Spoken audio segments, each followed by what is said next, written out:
Sup nerds, welcome to the Omni4Game podcast, episode 51. I'm Sean, and I'm joined with Chris and Brandon as always. What's up, guys? This week's Omni4Game recap. We go over locals as always. We cover our EX7 set review, and we hit your comment questions. So if you guys like this, make sure you like, comment, subscribe, and we'll catch you in the next episode. First topic, a locals recap. That would be me. I am going first. Okay. So, I am playing a deck that Josh and Ben cooked up. Deck profile coming to the channel soon. I was just the one who happened to have all the ingredients to make this toxic piece of crap into a physical deck, so I'm playing it. Mm-hmm. It is Ancient Omni. The point of the deck is you play the Bond cards, you play all Gabus, you play Mats, you play Ancient Garu with promo Lobo, and then you have the Omni top end with your War Greys, your 2 BT-15 Melgas, some Omnis, and the Trap card. Of course, a lot of Tamers. The deck's pretty disgusting.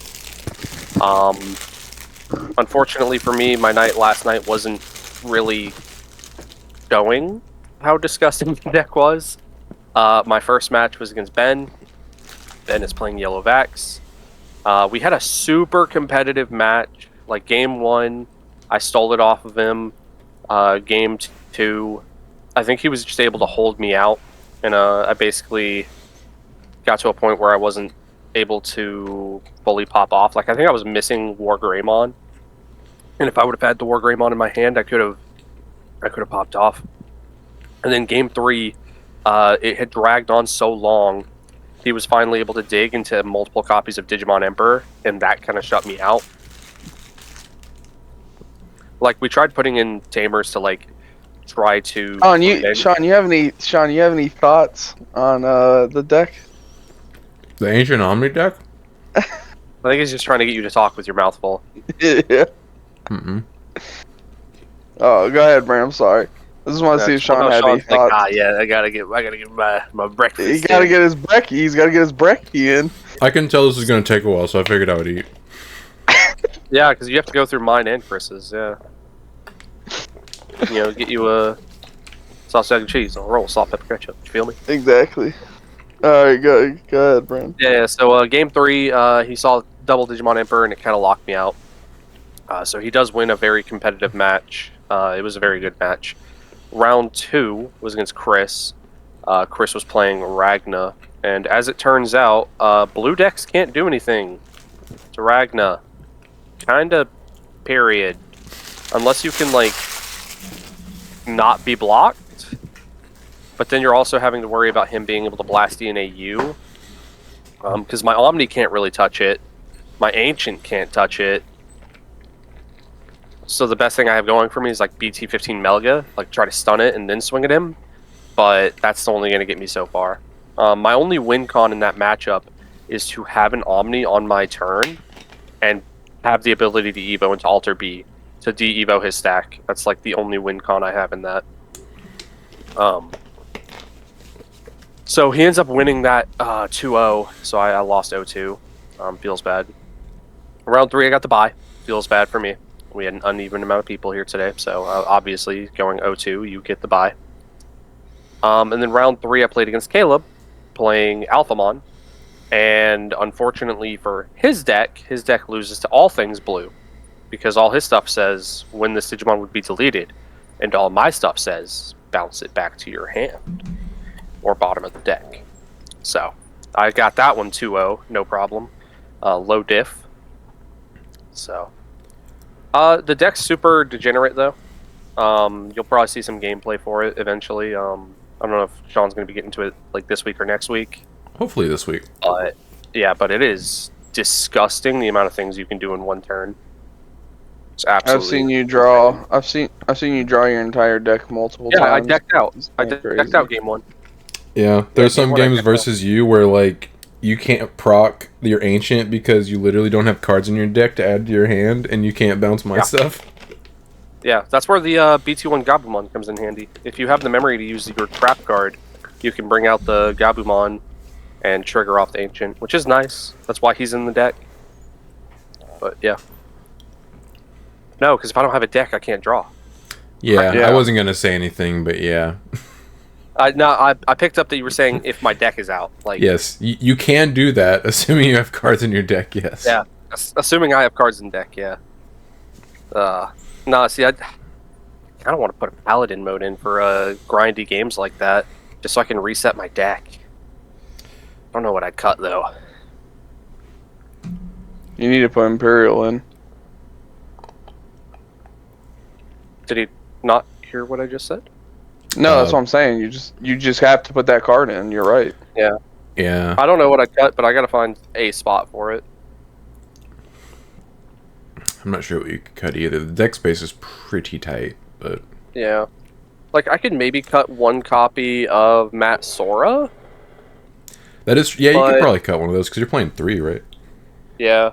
So probably cut one Matt Sora for a paladin mode. Yeah, I think you can get away with 2.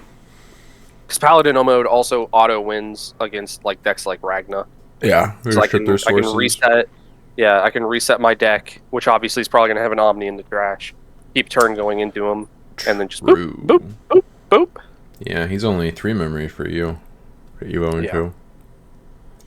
It would have to be on either Ancient or Melga though, so Correct. which is no big deal. Yes. Anyway, Chris, let us know how your night went. How I did it think- start? Am I not next? Oh, you are next. That's right. Okay. Yeah. Oh, sorry. I'm just so used to you somehow managing to cheat your way all the way to the top spot. Sadly, my cheating pants were left at home last night. I was playing Yellow Vax. I played against Ragna round 1, playing against Chris. I never saw the combo. Yeah, he basically he would get a dude out and be like, "All right, answer this. He's unaffected by your stuff until the end of your turn." I'd be like, "Okay, minus his DP until the end of yours. Your turn." Have you considered your DP during your turn? Yes. Sean is the only one I didn't get to Ragna Lord Ace last night, despite my best efforts. You tried, dude. So I won game 1. Game 2, I swung at you, and I was baiting you because I had 2 rookies on the field, and I was baiting you to do it because it wouldn't impact my board. Like, you'd pop one of my rookies, who cares? And I swung, and you just hard evoed into the blast Ragna, and I was like, that's not what that does. And you're like, what do you mean? I was like, oh yeah. You're like, it's an ace card. And I'm like, it is. But you're missing an important part of that. And you picked it up and read it. I'm glad I was able to educate you on how your deck works for the rest of the tournament. Yeah. Listen, the round 1 for Chris it's always rough. It's always figuring stuff out. You're just like, let me read this card real quick. Yeah, round 1 for Chris is, let me figure out how my deck works real quick. Yeah. So then you picked it back up because you did not have the other mega in your hand to do it. And so I just poked you a couple times, and then you never. I think you probably drew the worst you did all night versus me for 2 games in a row, if I had to guess. Yeah. Especially since I think it was turn 2 or 3 against me, he was able to Ragna DNA, because I immediately went Gabu, Matt, promote next turn, go for Lobo, go for Ancient, go for Swing, and he was just like Ragna, and I was like, "Buh." Yeah, that literally never happened 3. in either game. Round 2, I played against Pulsemon, which actually has an okay matchup into me, unfortunately. It's not really... Hey, don't let the comments hear you say that. They'll be like, "Oh, Sean's saying Pulsemon tier 0." It's just because of the removal pieces they have access to. It has nothing to do with the actual Pulsemon cards themselves, because Pulsemon sucks. It's just the fact they're part yellow. Yeah, like Lonky, and like D-Evo and stuff like that can sometimes impact me. And he was able to scratch and claw his way to winning game 2. I won game 1, and then game 2 took forever. And we had 5-ish... No. We had 5-ish minutes, I think, to finish game 3, and it just wasn't going to happen. I think I probably would have won game 3 if we didn't go into turns. But unfortunately, I actually set up a lethal board on him on my first turn in time. And he was already at 3 security, but he had Lonky in his hand. And so he outed 2 of my bodies, and I was like, cool, I guess I'm not winning this game. He said he top decked it for turn. I was like, cool. So he ended up drawing. Round 3, I played against Omni versus Will. Game 1, I won. He went into Omni against me, and like he comboed into an Omni, and I thought in my head that was a mistake. I felt like, because he had the trap card too, I felt like he should have passed turn and just forced me to play into the ace or trap card. And instead he just went into Omni and tried to like do stuff, and it just didn't work out for him. Then he asked me after he didn't have the extra pieces in hand. He blast. He did. Oh. Okay. Because I asked him that, because he asked me after that game, he was like, was there a better way to do that? And I was like, honestly, I probably just would have forced me to play through the ace, assuming you had the pieces in hand. So he confirmed that he did have the pieces. He had the pieces for one, not the other, but I was like, that's fine, as long as you can do it. Yeah. I mean, at that point, it's either rolling a 50-50, or your opponent's too afraid of it, and then the next turn you can DNA and keep turn. Yeah. So I won game 1. Game 2, he actually was able to... my hand was a little clunky game 2. He was able to kill me before I was able to get a chance to really set up. And then I forget exactly what happened game 3, but I won. He was actually 1 memory short of being able to maintain turn with his Omni. And if he had been able to maintain turn... well, he could maintain turn with Omni, but he couldn't maintain turn and Alter Beamy. Oh, he didn't have the dual tamer to swing? No, he did. He just did not have a way to... Because he had to... He hard evoed into Omni. He just didn't have a way to, like, keep turn with Alter B. But anyways. And you're having a bad time when you have to hard evo into Omni. Yeah. So I won game 3. Round 4, I played against Ben. Just 2 brick walls looking at each other. He won game 1 pretty easily. No, I drew pretty poorly. Game 2 was back and forth quite a bit. I got ahead of him, but I never felt like super comfortable. But he eventually scooped just so we could like potentially try to finish game 3. Because I didn't know what was in his hand, but I was trying to play around what I could, but he did not have any cards that I needed to play around in his hand, so he just scooped. Because I think he realized that he wasn't going to be able to come back. And then game 3, we had like literally a minute left, and we just didn't finish. So I went 2-0-2, unfortunately, on the evening. Didn't Ben win that game? I seem to remember him putting 5 cards on the table, and he did draw Exodia. Okay. Yeah. Yeah. I saw the Exodia. Brandon put Exodia on top of Ben's deck. I did no such thing. To further stall us, even though we were getting close to turns, he slowed the game down even more. Appreciate it. Hey, y'all were gonna tie no matter what. That's not true. Ben was in on it. Ben did not have to pick up those cards and do it. Yeah, literally. Like, Ben, literally picked them all up and then put Exodia on the table. And I was like, cool, we're not close to turns or anything. This is fun. So anyways, yeah. I don't know what place I came in. Maybe Brandon knows, but obviously he doesn't if he thought I was going before Chris. No, I'm just dumb. I forget what happens word. very easily. I go to bed and then it's just like, it's not in my notes. Alright, I forgot. I think we were all in the top 4. I think it was... Brandon got 4th, you got 3rd, I got 2nd, Ben got 1st. Yeah, that. Now that I'm thinking about it. You got 1st? No, Ben got Oh, okay. I was like, dude, I raffle stomped you. Ben, Chris, Sean, me. Okay. Your turn, Chris. So I got 2nd playing Ragna. Sean already kind of went over our game. Round 1 was I was still kind of figuring out like let's start the story with how your night started. Like okay. So I don't have the promo Zubamons, but Caleb does. Caleb has 3 of them, and I had messaged him earlier in the week. I said, "Hey, do you have them?" And he says, "Yeah, I got them." I was like, "Can I borrow them for Friday?" He said, "Sure, no problem."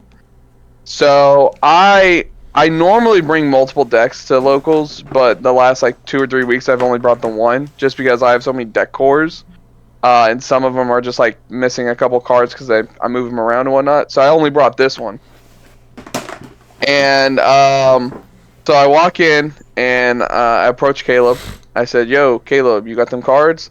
And he goes, "Oh shoot, I forgot them." So I'm like, "Okay, I'm not playing tonight. I'm done. Jover. It's over. I can't play this deck now." He pulled a Brandon and walked in with a 47 card deck.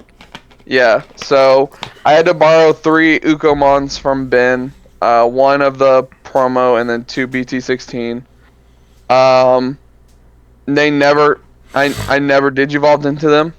I never played them. I never added them. Honestly, I don't even think the promo Zubamon would have come up once last night. I think that card is very, very good. Don't get me wrong. I think you can play the deck without it. I think it's most useful if Numamon was still relevant, because then you could start raiding over their Digimon with your smaller Digimon earlier on in the game. Because once you get to Ragnar or Durandamon, you already have the raid. Mm-hmm. So it's not like that inheritable is crazy. I do think its tug effect is really good. I can't remember exactly. I just remember it's a pretty decent like tuck effect. I think it gains memory or something. Yeah.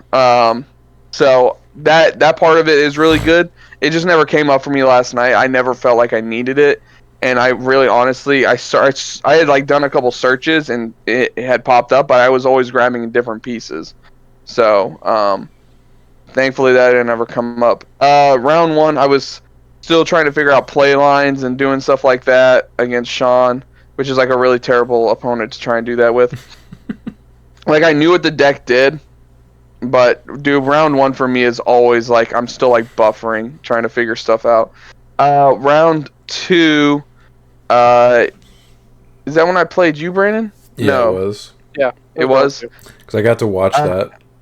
Yeah, I probably had my best boards against Brandon because he just can't touch my stuff. Like, I had both Ragnas at certain points, like the OG BT3 Ragna and the new Ragna, the Ragna Lord Ace.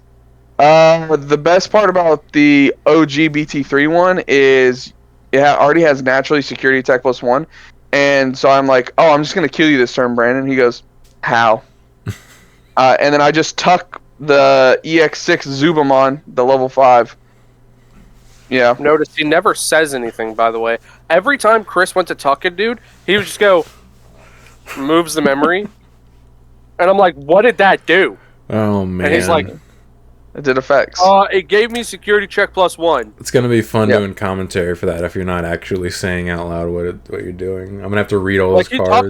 talked to dude, and I was like, okay, how much is that? I say it. It's 2 memory, okay? What does it do? That's not true. Stuff D-Evo's and 1 things. here. It Because you forces kept- to attack here. I literally would tell Brandon, and then he would ask me again. So I would tell him, and then I do he'd remember ask that. again. I do remember No. Yeah. No. He goes, he goes, they both have 1 layer of protection. I go, they both have 2 layers of protection. And then literally, he'd look at his hand. So 1 layer of protection each. No. that. He was 2. trying to Jedi mind trick you and tell me thinking Yeah, he had for one. real. And then Brandon, let me correct something Brandon said earlier. When you have the Briar Ludramon underneath him, he's unaffected by your opponent's card effects. So, no, they cannot be de-evoed. Yeah. So, he was but wrong that there. The one game, you didn't have that Briar. You had the other one. Both games I had both. There was one where he had that one underneath the stack, and Yeah. you went into Ancient Omni, or Ancient Garu, and just, you pointed at it and stared at him. Yeah. And then yeah, Chris like, was he set just... his- And then he set his Chris, hand down. Chris was also just sitting there, and you guys were just looking at each other. And I'm like, what are we waiting on? He's just like, I targeted your Digimon. I said, he can't be bounced. And you're like, what? And I'm like, dude, I told you this. Like, he can't be bounced. You were literally So, both waiting for the other person to take an action. It was so funny. Yeah. So I tucked because I knew the game was over already.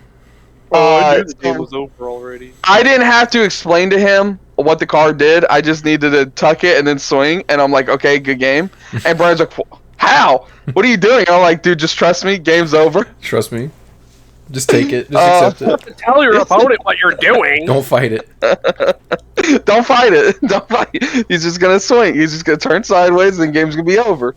So that was round 2. That was pretty fun. The Brandon's deck is super scary just because of how much he draws, and you always know he's gonna have all the pieces he kind of needs, especially like late game. The problem is like my Digimon just can get Ragnalord can always just get really big and be unaffected by his specific defects. So there's nothing he can really do to get around it. Round 3, I played against Caleb, who was playing Alphamon, who I thought was going to be a bigger problem than what it was, because I know he's playing EX or BT13 Alpha, but I forgot he can just be de-evoed. Yeah. Yeah. So De-evoed. yeah, that never really came up. But the problem with Caleb, I love Caleb so much because he always just plays these random tech cards that I've never heard of, that just do random things, and I'm not thinking my board is safe. Like I have like a stack set up, and I'm like, okay, I'm good. I'm gonna go into Ragna if he swings at me or whatever. Like my stack is good. He doesn't play any random cards. He plays this like random 4-cost option card that just de-digivolves my stuff and just does all this other kind of stuff. And I'm like, what? That's not even a real card. That's not When really. he activated Cool Boy on me and revealed that, and I was like, "What the hell is that?" I picked it up and read it, and I was like, "What the hell?" I know he I'm like, what activated.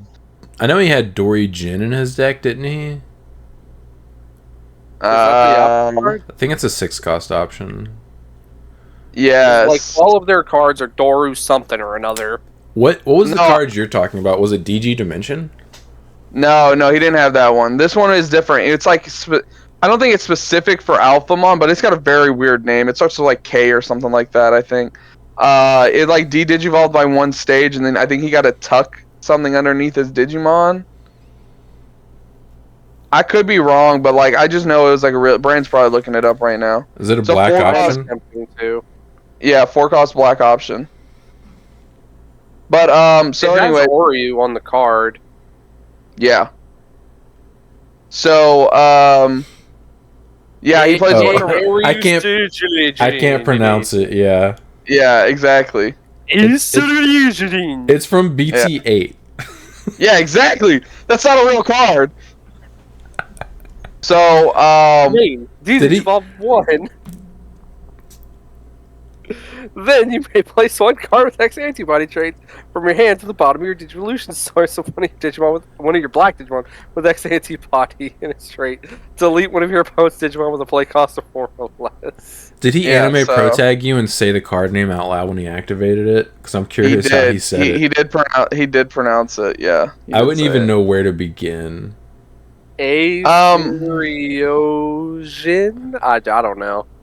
So, anyways, so Yeah. he has. How would you pronounce that, watchers? The EI is an A. That's an A. Or chat, as Chris likes to say, even though this isn't chat. this isn't This streamed. isn't live. Yeah. They're technically still chat. So. I mean, I guess. Anyways, yeah. Anyways. So, I thought that match was gonna be a little bit harder than what it was, but it never felt like it was difficult. But like every time I attempted to kill him, It was just annoying. something would come up. Like I would hit Kongu out of security. Oh yeah, I Like, remember that game 1. Yeah, I'd hit that, and then so I couldn't kill him because I'm like, okay, he doesn't play any random BS. I'll just kill him right now. I promoted my Digimon, and then was like, okay, I tucked the Digimon under to give it extra security tag. I was like, swing for your last 3.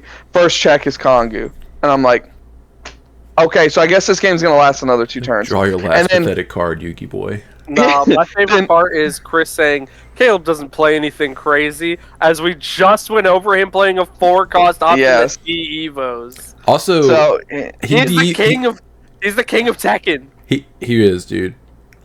He de-evoed one of your stacks to a Tama because you did the Tama effect to grab the rookie out of the stack. And you looked over at me and you were like, "Can he do that?" And I was like, "Yep." yeah, I thought it couldn't go to a Tama, but you're right. It says it can't go past level 3. So yeah. So yeah, there was that too. It was just a little bit of everything, like it was just so funny. But I never really felt threatened.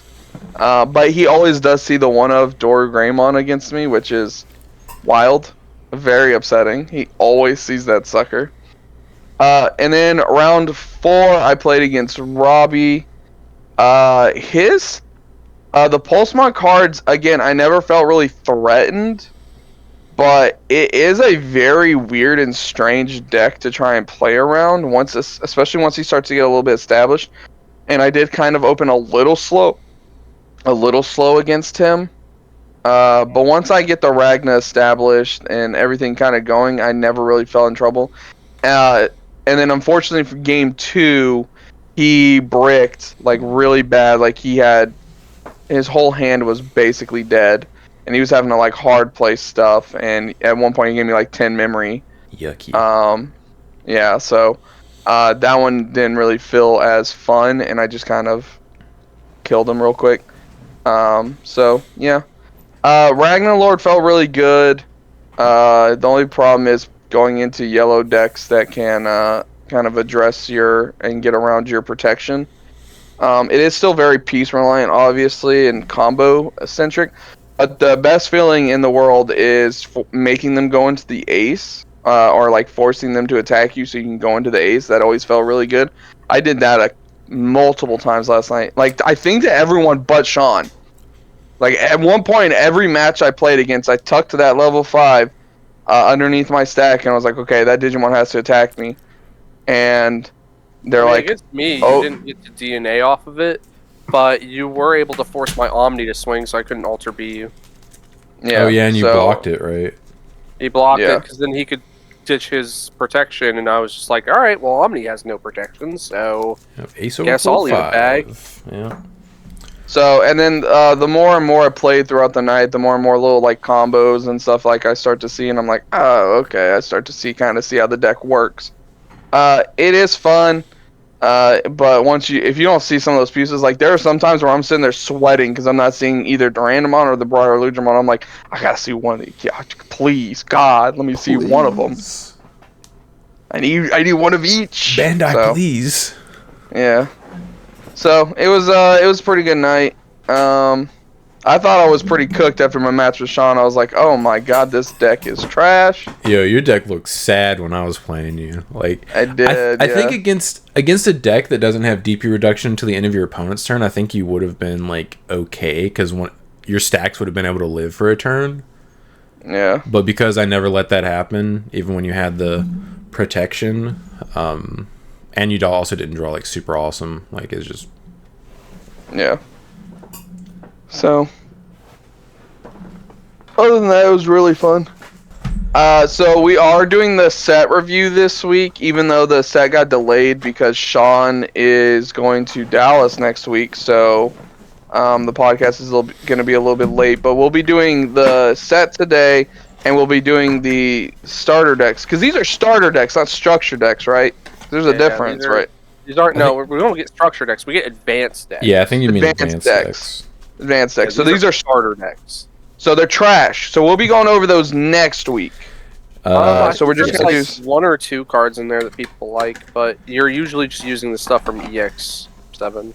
Yeah, from what I understand, at least. I'm personally excited for the 3-cost Tamer because I do want to try out that goofy looking D-Reaper. Yeah, the Mother Control deck. It just looks dumb, and that just it's just awesome. I'm probably gonna build it too. I think it's like the missing piece of my Ace Control deck. You let me know when you're playing it that week because I don't want to play it because I feel like that mirror match is gonna just be so stupid, and I just don't want to do that. I think you're probably right. I would imagine that mirror is just straight up awful. Yeah. So yeah. So that's what we're doing today, guys, and comment questions at the end, of course. So whenever Sean's ready. Let me know when you guys are playing that. I'll bring All Force with plug-in and HP or ADP. With those promo Vidramons that you don't have, right? Precisely. Hey, they're going down. I think they're like $10 a piece now or something. Hey, you better get them while you can. Yo, if we get All Force stuff leaked, you know they're gonna skyrocket to like $50. Oh yeah. Oh yeah. Let me see. They are currently sitting at. Sean, you filthy, filthy, filthy liar. Oh, You liar of the filthiest order. they're 20. More than 20? The deck's not even No, getting played. they got bought out recently. Then there's no way 30? 25. they got bought out or something. I'm pretty sure they were loaded out. There's only 14 listings, so I'm going to assume. Well, you can click on view more data and it'll tell you like the. Yeah, because there was a good period of time, August 17th. Well, August 11th all the way till August 31st, where they were under 20. See, I wasn't crazy or a liar. Damn. Well, I'm looking at them right now, and they're definitely over $20. Well, you missed How? your opportunity. But how important is that card to the deck? Like, is it It's game breaking so or good. is it? Oh. It's literally having an extra copy of BT11 VMon, but in your level 4. Yeah. So you can hard play the level 3, search, grab a VMon, grab Tamer, or V-Dramon and Tamer, and then Evo into him, do the exact same thing, grab a V-Dramon, grab a Tamer. So you'd have to play 4 of it. Oh, 1000%, yeah. I think in the new version you probably play full 4 of that, probably 3 copies of the old BT11, and then maybe a couple Magnas or Gold V-Dramon, one of the two. But yes, I am going to Dallas, as was stated earlier. So maybe I'll see some of you guys there. Ben and I will be attending the regional along with our friend Josh, who is occasionally on the channel. Sean is very unapproachable. He's always gonna look like he's eating sour grapes, but it's okay. He's actually a nice person. I have RBF, but yes, I am typically content. Josh doesn't have his invite. Is he just going to just hang out? The regionals is to get an invite. It's not nationals, man. Oh. You made the same mistake I made last time. He did. Yeah, you're I just right. completely You're right. blanked out last week. Chris, you have no excuse. You're just dumb. Got him. Got him. So dumb. Do you have any box toppers for this set? Yeah, that's a good question. Do you mind researching that while I get this set up? The only dumb thing, Brandon, is you going Ancient Garu, Target, and then setting your hand down and then waiting. No, it's even dumber. You know what's even dumber? Sitting in that chair and busting your butt. That was a tough time. Not as Yeah, bad I've as been that. on set for like 3 weeks waiting for you to say something stupid so I can say, yeah, well, at least I didn't fall down. That's Robbie's fault. He set us up. Whoever was bound to sit in that chair next was screwed. Because as soon as I sat down, as soon as I put any weight on the chair, it gave out. That's why I fell so slow, because it wasn't like I just jumped into the seat. I literally, pull the seat out and I just go to sit down. And as soon as my cheeks touched, the whole chair went, nope. Pause? Nope. Literally, no joke. Ask Caleb. I think he was sitting right next to me. Yo, ask Caleb, dude, as soon as my cheeks touched. Yeah, and we were all just like, dude, this is the slowest fall of all time. And I'm just like accepting it. I'm just like, no, I'm gonna fall. Like, this is what's going on. This is how I die. I didn't try and catch myself or nothing, because that would have just made it worse. I just slowly fell into the chair. Not as bad as Josh on Wednesday, Brandon. Oh god, that was... Damn, dude jumped into that chair and just absolutely smashed it. It was okay. Jeez. Yeah, it was funny. Rambunctious. Okay, so if this is correct, the box topper for this is called the Legend Pack 2024 box topper. Okay? It will have BT12 Agumon, who looks freaking adorable. I will have to show you guys this art. It has Vmon from BT16, the dual red blue one. BT15 Lugamon, some card called Pulsemon BT16, and then a Digimon Liberator promo card. Wait, why can't Sean just pull them up?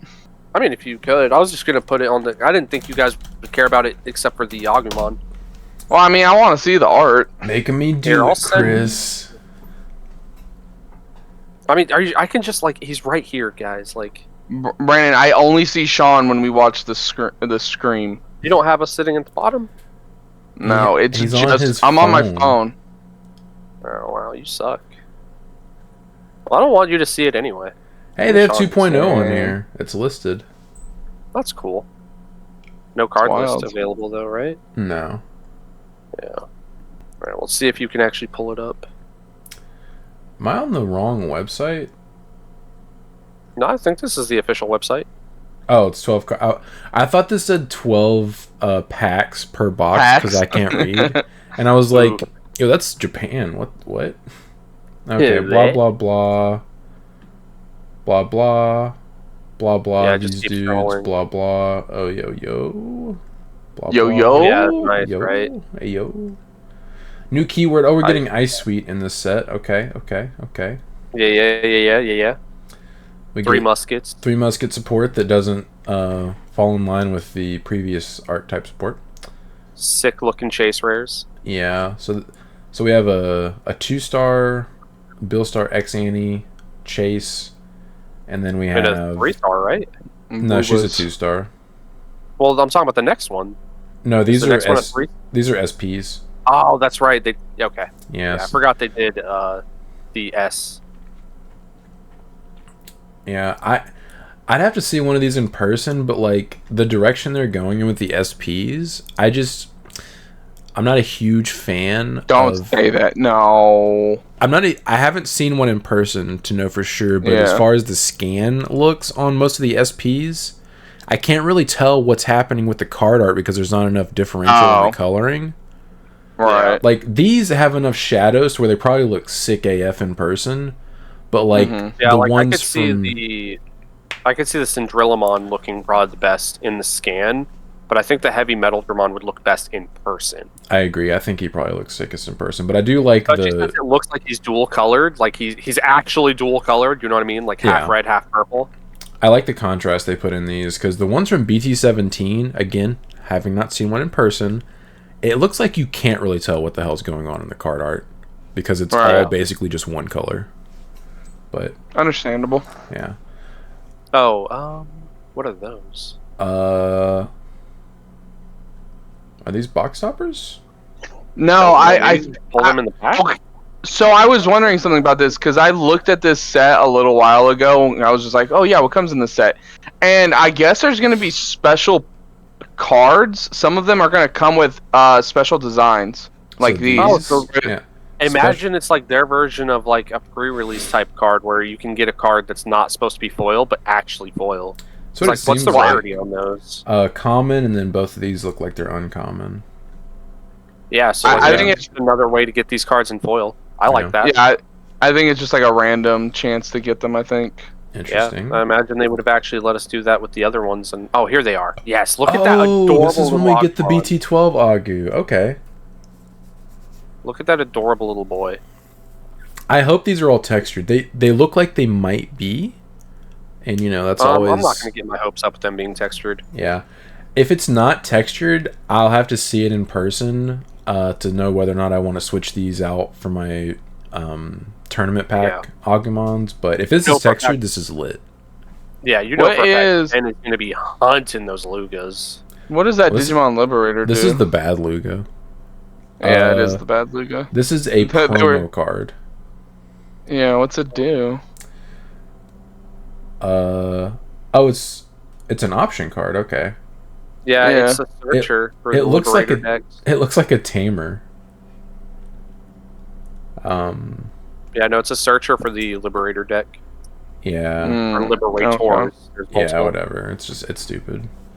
Yeah. Yeah, I don't know if that sees play. Yeah, Looks cool. It's a shame that this is the. I guess that because Well, this one doesn't have an alt art yet. Yeah, that's what I was gonna say. This is the one that doesn't have an alt art, so I guess that's fair. It does look Okay. nice, but this is the inferior. Yeah, one. that way at least all of your Lugas will have alt arts. Yeah. Well, I was speaking of that. Name one VMon that they haven't or that they have released that doesn't have an alt art. This was the only one, and now it has one. That deck had next to Agumon probably has BT11. what? BT11 BT11. Vmon, the All Force Vmon. It doesn't have one. No. Also, Huh. the red Vmon from EX3 does not have an alt art. The Properial. Oh, Yeah. the Properial Dramon? Okay, alright. But It's you crazy, are though. right. They Most of them have alt Yeah, art. if you're do have a not an lot. Imperial, Vmon, you don't have an alt art. Ah, Yeah. okay. Oh, so that's cool. Oh, token cards? Oh, they'll have token cards. Oh Makes yeah, for sense. your Cinderellamon. Oh, you have to Yeah. write in what the card is for as a token. Oh, Jesus. Come Get on. your dry erase mean- markers. I mean, remember back in the day they used to give you a little paper memory gauge. They True. did. Yeah, they did. Yeah, they and don't had do the that card anymore. the card list on it. It was a waste of the card cardboard, list, yeah. honestly. Yeah, Yeah. I mean I that do. is a good way to distribute tokens. It is, yeah. Yeah. I like that rather than them being like promos and stuff. I think that's fine. I think they should Yeah. just do. It should just be random because they know what all tokens you can make in the game. They should just give you a random insert of one of those tokens. And I think that would be cool. that'd be making a lot of sense. You pull a pack and this is the Liberator token over here. Oh, this is a Diabormon token over here. Yeah. Oh, this is the guy for Godramon. That thing makes tokens. All right, over there. Yeah, I think that'd be really cool because, like, I don't know, it'd give you something else to be excited for as you were opening your box. I don't know. Yeah, especially if you're a Dia player, you can be like, oh, you can even do alt art tokens. That'd be so cool. Mhm. I do think, Sean, if you once we're done with this, if you want to go to that same website again, but look at the card list from there, I think it has all the cards that get those borders. Because I think it's only a select few. I know you and Bram were talking about like a bunch of different ones. I think it's only a couple. I don't know. Because when I looked at the list a little while ago, I think it was only a couple of them. Because I think it's just Liberator cards that are getting them like that. The Oh, website wow. I had it pulled up on. Oh, maybe just, it's all of them. Hit Those. like more on the side over there. If you hit more, you can make it to where all you see is the alt arts. So go down to alternate art. Oh, I've never hit that. When you and then said search, more, I and this will was just, like, just be just the alt arts. Oh, okay, no, that's it's all of cool. them. Okay. Oh, no, it's not all of them. Okay, No, it's not just all a of them. couple. It's a significant amount of them. Yeah, It looks like The it Mega might be Draw. all of the commons and uncommons. yeah. Hey, I'm down for that. Yeah, that's lit though. I wonder like what they take the place of. Maybe a rare. I hope nothing. I hope Yeah, they just come like that. Ideally nothing. I'm seeing if they have any rare. No, that's an actual alt art. That's an actual alt art, yeah. I'm seeing if See they do it for yeah, rares hit the too. Blue Comon or the Snowwago. See what it says. No, I'm looking to see if they have any of these that are rare. That's an actual alt art. I think it's just commons and uncommons, but it looks like they did it for basically the entire set. I don't think they're dumb enough to piss off everyone again by by replacing the rares because they got so much backlash from that. I think this could just be a random chance pool. That'd be really cool. I wonder how many you get per box. Can't wait to not find out. Yeah, but these look really good. I love this this bordering. Like, it's my favorite part of the event pack cards. The full color. Yeah, Right. they're beautiful. Honestly, I think going forward, full art cards like that should just be the standard. Even on commons and stuff like that, just having the full border like that is just beautiful. Like, no, don't get me wrong, the rares, like being foil, cool, but the fact they're silver, it's kind of ugly sometimes. You know what I'm saying? So you can like bling out the heavy metal Dramon deck. Mm-hmm. Probably bling out a good few decks in this. Probably most of them from the looks of this. Wait, Yeah. did they not do it for Entmon? I think Emon should have a normal alt art. I don't see him on here. Did I overlook him? Yeah, No. Entmon doesn't have an alt art. Wow. Let me check. He might be a rare. That's stupid, dude. Antmon's a rare. Yeah. God, get wrecked. So he'll still be foil, just he won't be Yeah, cool I like guess- the other guys. Yeah, the entire deck is blinged out, which is cool. Even though I don't suspect this deck will do anything. I think it'd be very pretty if you build it. That card art goes hard. Okay, all right. So let's actually get into the set review. Yeah. Pretty cards are pretty. Yep. All right, Demi-Meramon, your turn. While your opponent has one or less Digimon, this Digimon gets 2,000 DP. Doesn't draw a card, trash bad. Yeah. I'm gonna give this a 1. This is mad trash awful. One. There are better cards out there that give DP with less restrictions. Yeah, it's really stupid. It's only on your turn, and only while your opponent has one or less. Just unplayably bad. Hyarimon, when attacking once per turn, if your opponent has no Digimon with sources, draw 1. Is that just Upamon? It's... Or do you get to draw? No, 'cause Oh. you don't even get to draw if your opponent has something No, on the board with sources. Period. it's power creeped Upamon, because if they have no Digimon in play, this also will trigger. That's so dumb. Yeah, I mean, it's literally just... okay. It's better Upamon. I don't... Yeah, it's Yeah. better. I'm assuming you would play it in a source strip deck, because it would basically just guarantee you a draw every time you swung. Yeah. But yeah, I'd give this a 3. Power creep. Oh yeah, the BT1 Maramon's a card. 1. The Hyaru, yeah, I agree, is like a 3. Yeah, I'm fine I with mean, that. power creeping Atama we got back in like what, BT1, BT2. I think it was BT1 if I'm not mistaken. Yeah. Okay. Kyaramon, your turn. All of your opponent's security Digimon get minus 2,000 DP. I think the only reason this card is even looked at is because it has Liberator in the trait, but at the same time, why does that matter? I'll give it a 2. There are the only reason why I give it a 2 is because there are level 3 and 4 Digimon that some have this exact same inheritable. So this card just if you're into that kind of thing, yeah, if you're into that, if you're into that, this card is making just people smaller. As soon as my Yeah. cheeks touched, yeah, exactly. So I'm gonna give this a 1.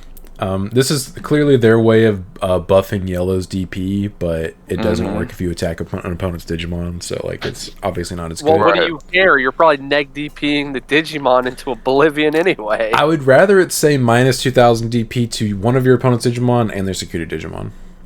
That's too much for Atama. Not. I mean, I think if you wanted to make that, I think I one. think it should be a. I think it should be a when attacking, you can neg 2 on either a Digimon or their security. I would accept 1,000 DP on both. I think that would be. I think you could relatively print 2 balanced. different Tamas. One does your way, one does my way. Yeah, I think either one would be relatively balanced. Relatively playable too. That one probably Yeah. not. Fluffymon. Fluffymon, your turn once per turn. One Digimon deletes an opponent's Digimon in battle. Gain 1 memory. From what I understand, that's pretty good for the Liberator deck because they do that a lot. Oh yeah, they have like Yeah. the vortex or whatever the hell. Yeah, I give it. That's a 3. It's good. It's what you're going to be playing in the deck. Yeah, I don't think the starter deck one is usable compared to this Yeah. one. I'd give it a It's tray. probably 3. Capurimon, your turn once per turn. When an effect places an option card with the 3 Musketeers trait in this Digimon's sources, gain 1 memory. Same as the Fluffy, it just works in its archetype, so I'll give it a 3. I Yeah, would- it's not going to see any play outside of that archetype because it's way too hyper specific, but that is a good thing. Yes, that is a good thing that they're being very careful about how they do this redesign for the 3 Muskets deck, so it's not just, hey, we can't print 7 cost option cards anymore, guys. Yeah, I'll give it a 3 as well. 3. Yaman, when attacking once per turn, if you have 4 or fewer cards in your hand, this Digimon may digivolve into a Digimon card with the Dark Dragon or Evil Dragon trait in the trash. It doesn't say without paying the cost, and also it's once per turn. Sag. So, just worse Balmon. Got it. Yeah, effectively. I'll Way give it more a restrictions. 2. Yeah, too. 2. Way more restrictions. Like, maybe we're not picking up what it's putting down, but it's just, like, way more restrictive Balmon. On paper, that reads kind of just bad. Yeah, from my understanding, Also- Japan's not picking it up either. Also, Sean said its name wrong. That isn't Yaman, that's Yaman. Yeah, it's the Jamaican Digimon. I just don't see how you keep your hand size that small in a game where you draw cards for just playing the game. Playing the game, yeah. Yeah. Vorvomon. On play, reveal the top 3 cards of your deck. Add 1 card with the Rock Dragon, Earth Dragon, Machine Dragon, or Sky Dragon trait and 1 Hina among them to the hand. Return the rest to the bottom of the deck. Inheritable, your turn decision one gets 2,000 DP. I mean, this is good for the dragon deck because you can search anything. Yeah. Yeah, I'll give it a 3. It's just a basic simple searcher for the deck, which is fine. It's what it needs. So yeah, I agree. I would agree. Toy Agumon. Evil's on top of level 2 with 3 Muskets trait for 0. On play, over the top 3 cards of your deck. Add 1 card with 3 Musketeers in its text and 1 option card with a cost of 6 among them to the hand. Return the rest to the bottom of the deck.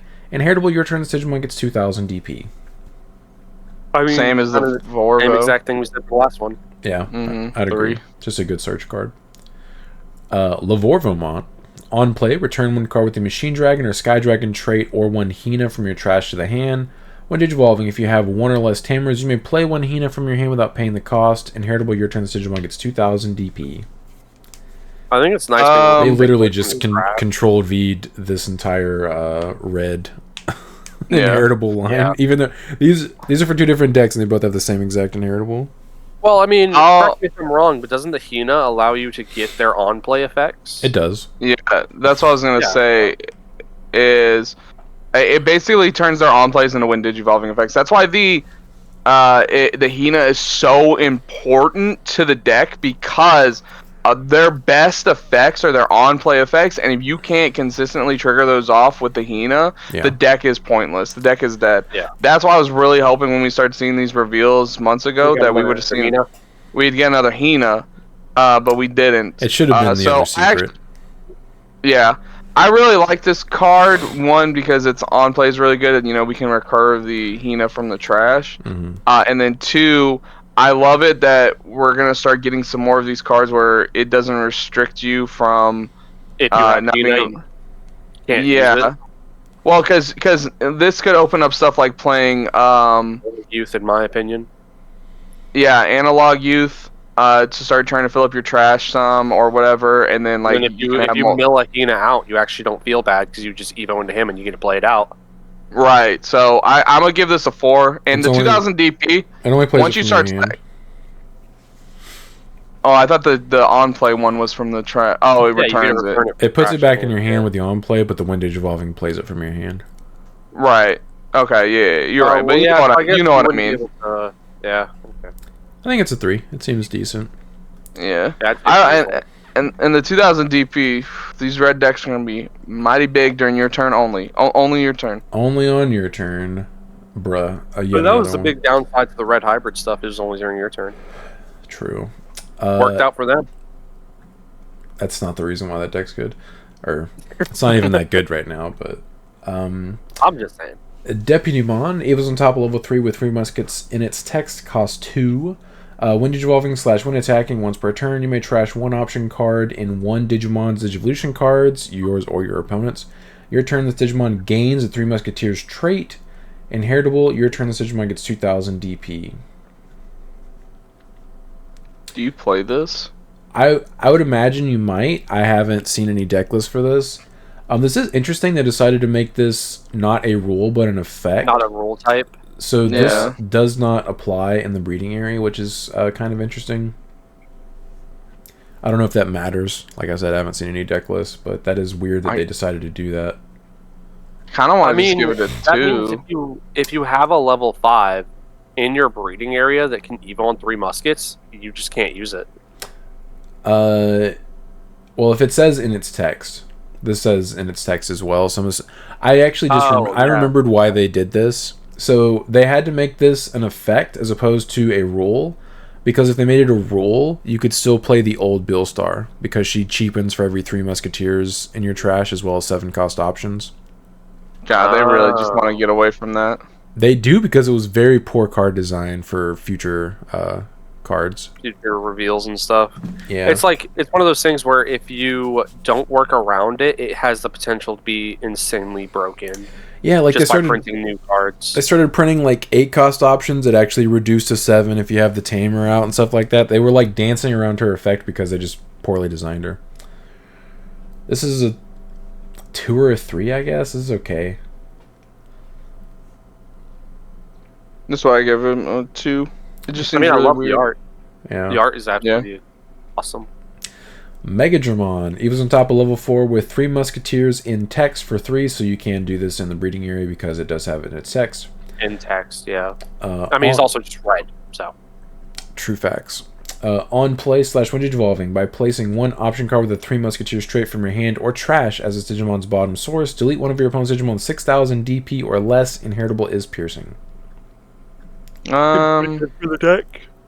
I'll give it like a 3. It seems alright. Yeah, it's right? okay. I mean, Yeah. it can pop a small body. You really want your options and your sources because of your Beelstar. I think it's one of them. One of the level 6s, like They play it from your source, I believe. They get effects. Yeah. Yeah. When they're trash, they get effects and stuff like that. Yeah. That's okay. That's good. Yeah. I like it. Lavo Greedamon. On play, delete one of your opponent's Digimon with 6,000 DP or less. When Digivolving, if your opponent doesn't have a Digimon with 6,000 DP or less, gain 1 memory, inheritable, security attack +1. Pretty Seems good, alright. especially if you have the Hina out, you can get both effects, Yeah. assuming you know what's on your opponent's board. And if you order them correctly and they only have one Digimon with 6,000 DP or less, you can blow it up and then gain a memory because then And they then don't gain, have it yeah. on the Right. field. No, that's what I meant by you get both. Yeah. But I also wanted to say, like, if you stacked them in the correct order. Because they're simultaneous. No, I'll I give it thought like I'd do it the wrong order. Just, okay, let's attempt to gain memory. Oh, it whiffed? Okay, let's blow up your body. I'm just saying. Stonks. I'll give it a 3. I'll give it a 3 as Yeah, well. security check +1 is also scary. So. Yeah. Yeah. Good thing the deck is super inconsistent and clunky. Magna Kidmon. Evil's on top of level 5 with 3 muskets in its text for 4. On play / when Digivolving, you may use one option card with the 3 Musketeers trait from your hand without paying the cost. Then draw cards until there are 6 cards in your hand. End of your turn once per turn by trashing one option card in this Digimon's sources. One of your Digimon with the 3 Musketeers traits gains security attack +1 for the turn and attacks. Yeah, so this is kind of what we're talking about, where when you trash a option card, you get extra effects. And of course, the options also have effects when they're trashed. So, good. Good level 6 for the deck. Yeah, plays an option card for free. Doesn't have to be off the top of your deck or anything dumb like some of the previous ones that weren't Beelstar. Rewards you for dumping multiple cards out of your hand. Yeah, just draw back up Like- to 6. Imagine you tuck an option, you get to use an option. Oh man, I'm down to 3 cards. All right, cool. Let me just draw. Yeah. That's good stuff. Plus, with the DP he'll be gaining from his inheritables, if you Evo into that line, he'll be like, what, 16k? Yeah. Doing it for 2 checks, so that's Well, not if you- too bad. If you also play like a Demi-Marimon, Right, so even bigger. yeah, that's interesting. I'd probably give it a him 3. Yeah, 3 seems alright. Yeah, 3. He's good for the deck. Yeah. Volcanic Dramon. On play / when attacking. Thank you for making these also when attacking effects, Bandai. Not once per turn, also. Nice. Delete one of your opponent's Digimon with the lowest DP. When Digivolving, your opponent can't play or move Digimon with 6,000 DP or less until the end of their turn. So you can't promote. All turns once per turn. When this Digimon would leave the battle area other than by your effects, you may play one Digimon card with the Machine Dragon or Sky Dragon trait from your hand without paying the cost. This is kind of nasty. It's like a 5, right? Because imagine this with Digimon Emperor on the board. Well, they can't even They can't promote. they can't even promote it. They don't have an option to. It's just you can't. No, do I'm it. just saying, like, you just start stacking everything. Well, I mean, at that point, Deck you it have all. to force them to just build in the raising. Mhm. 'Cause, I mean, thankfully it has the DP cap, so you can still promote like a level 5. Yeah, but this also stops the stupid broken dual tamers like Imperial. Mhm. Yep. This is kind of nasty. Yeah, this is. I I would say 4. I would say a 4 as Dude, well. it's warping though. Look what Digimon Emperor is doing to the like.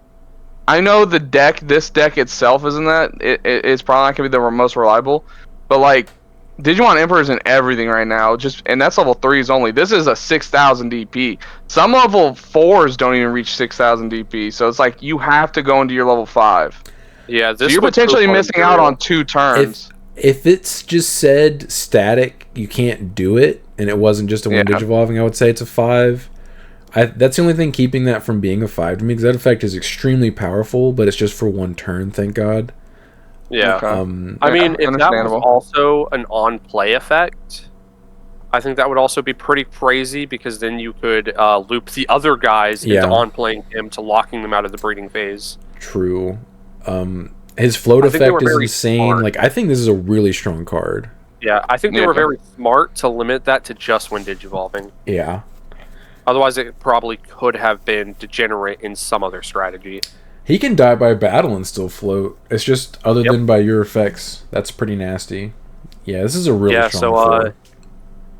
Yeah, exactly. Like, imagine Omni going against this. You attempt to bot deck it, it goes to the bottom deck, but you can just play out another dude. And then the other dude, you attempt to blow it up, but then, you're just cycling. It floats into another one, yeah. Yeah, it floats into another one. And then you blow it up and it floats into another one. And then you raid into it and it floats into another one. It's interesting they made this once per turn. I'm not sure why. I don't know how you would manage to get multiple. Yeah, I don't know.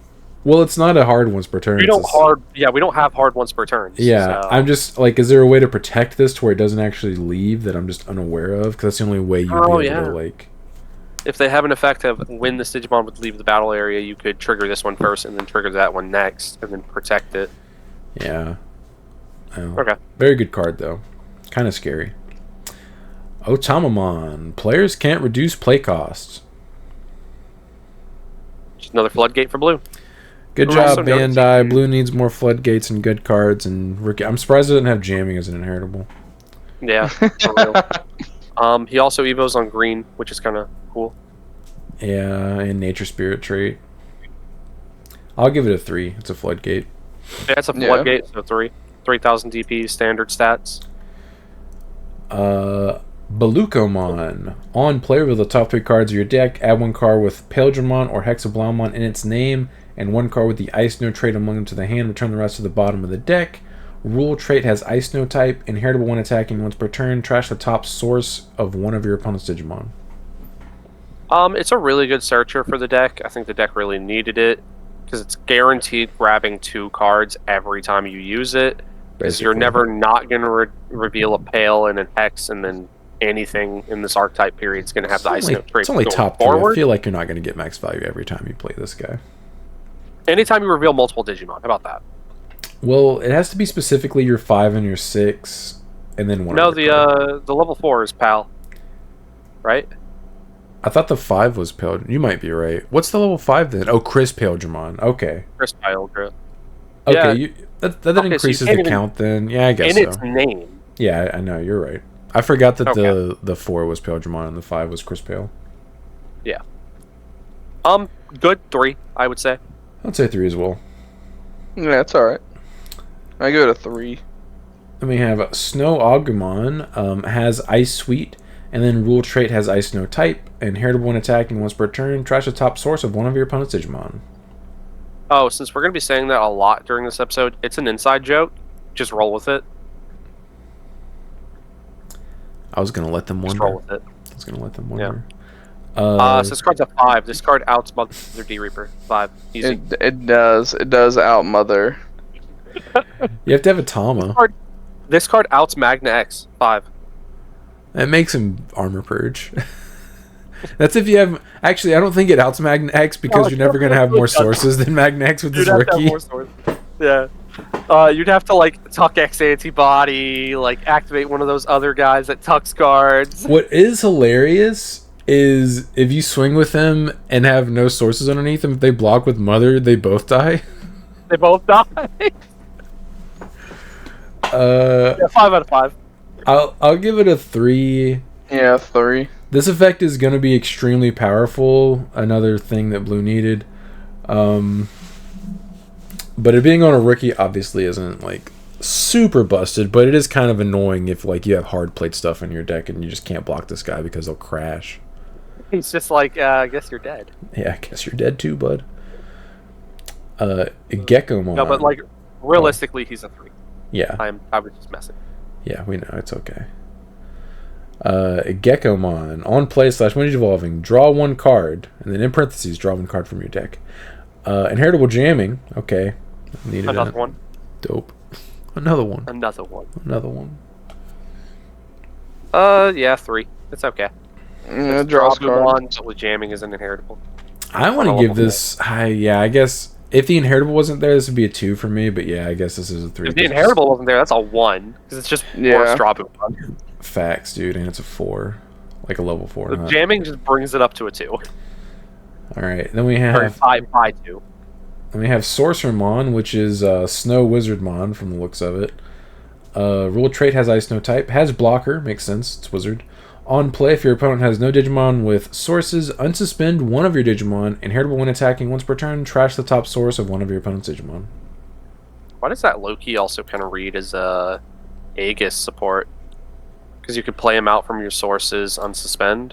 Assuming your opponent has no sources. He's a Wizard / Witch on. Oh yeah, you couldn't use it. Never mind. Well, some of the cards I think in that archetype do just say a level.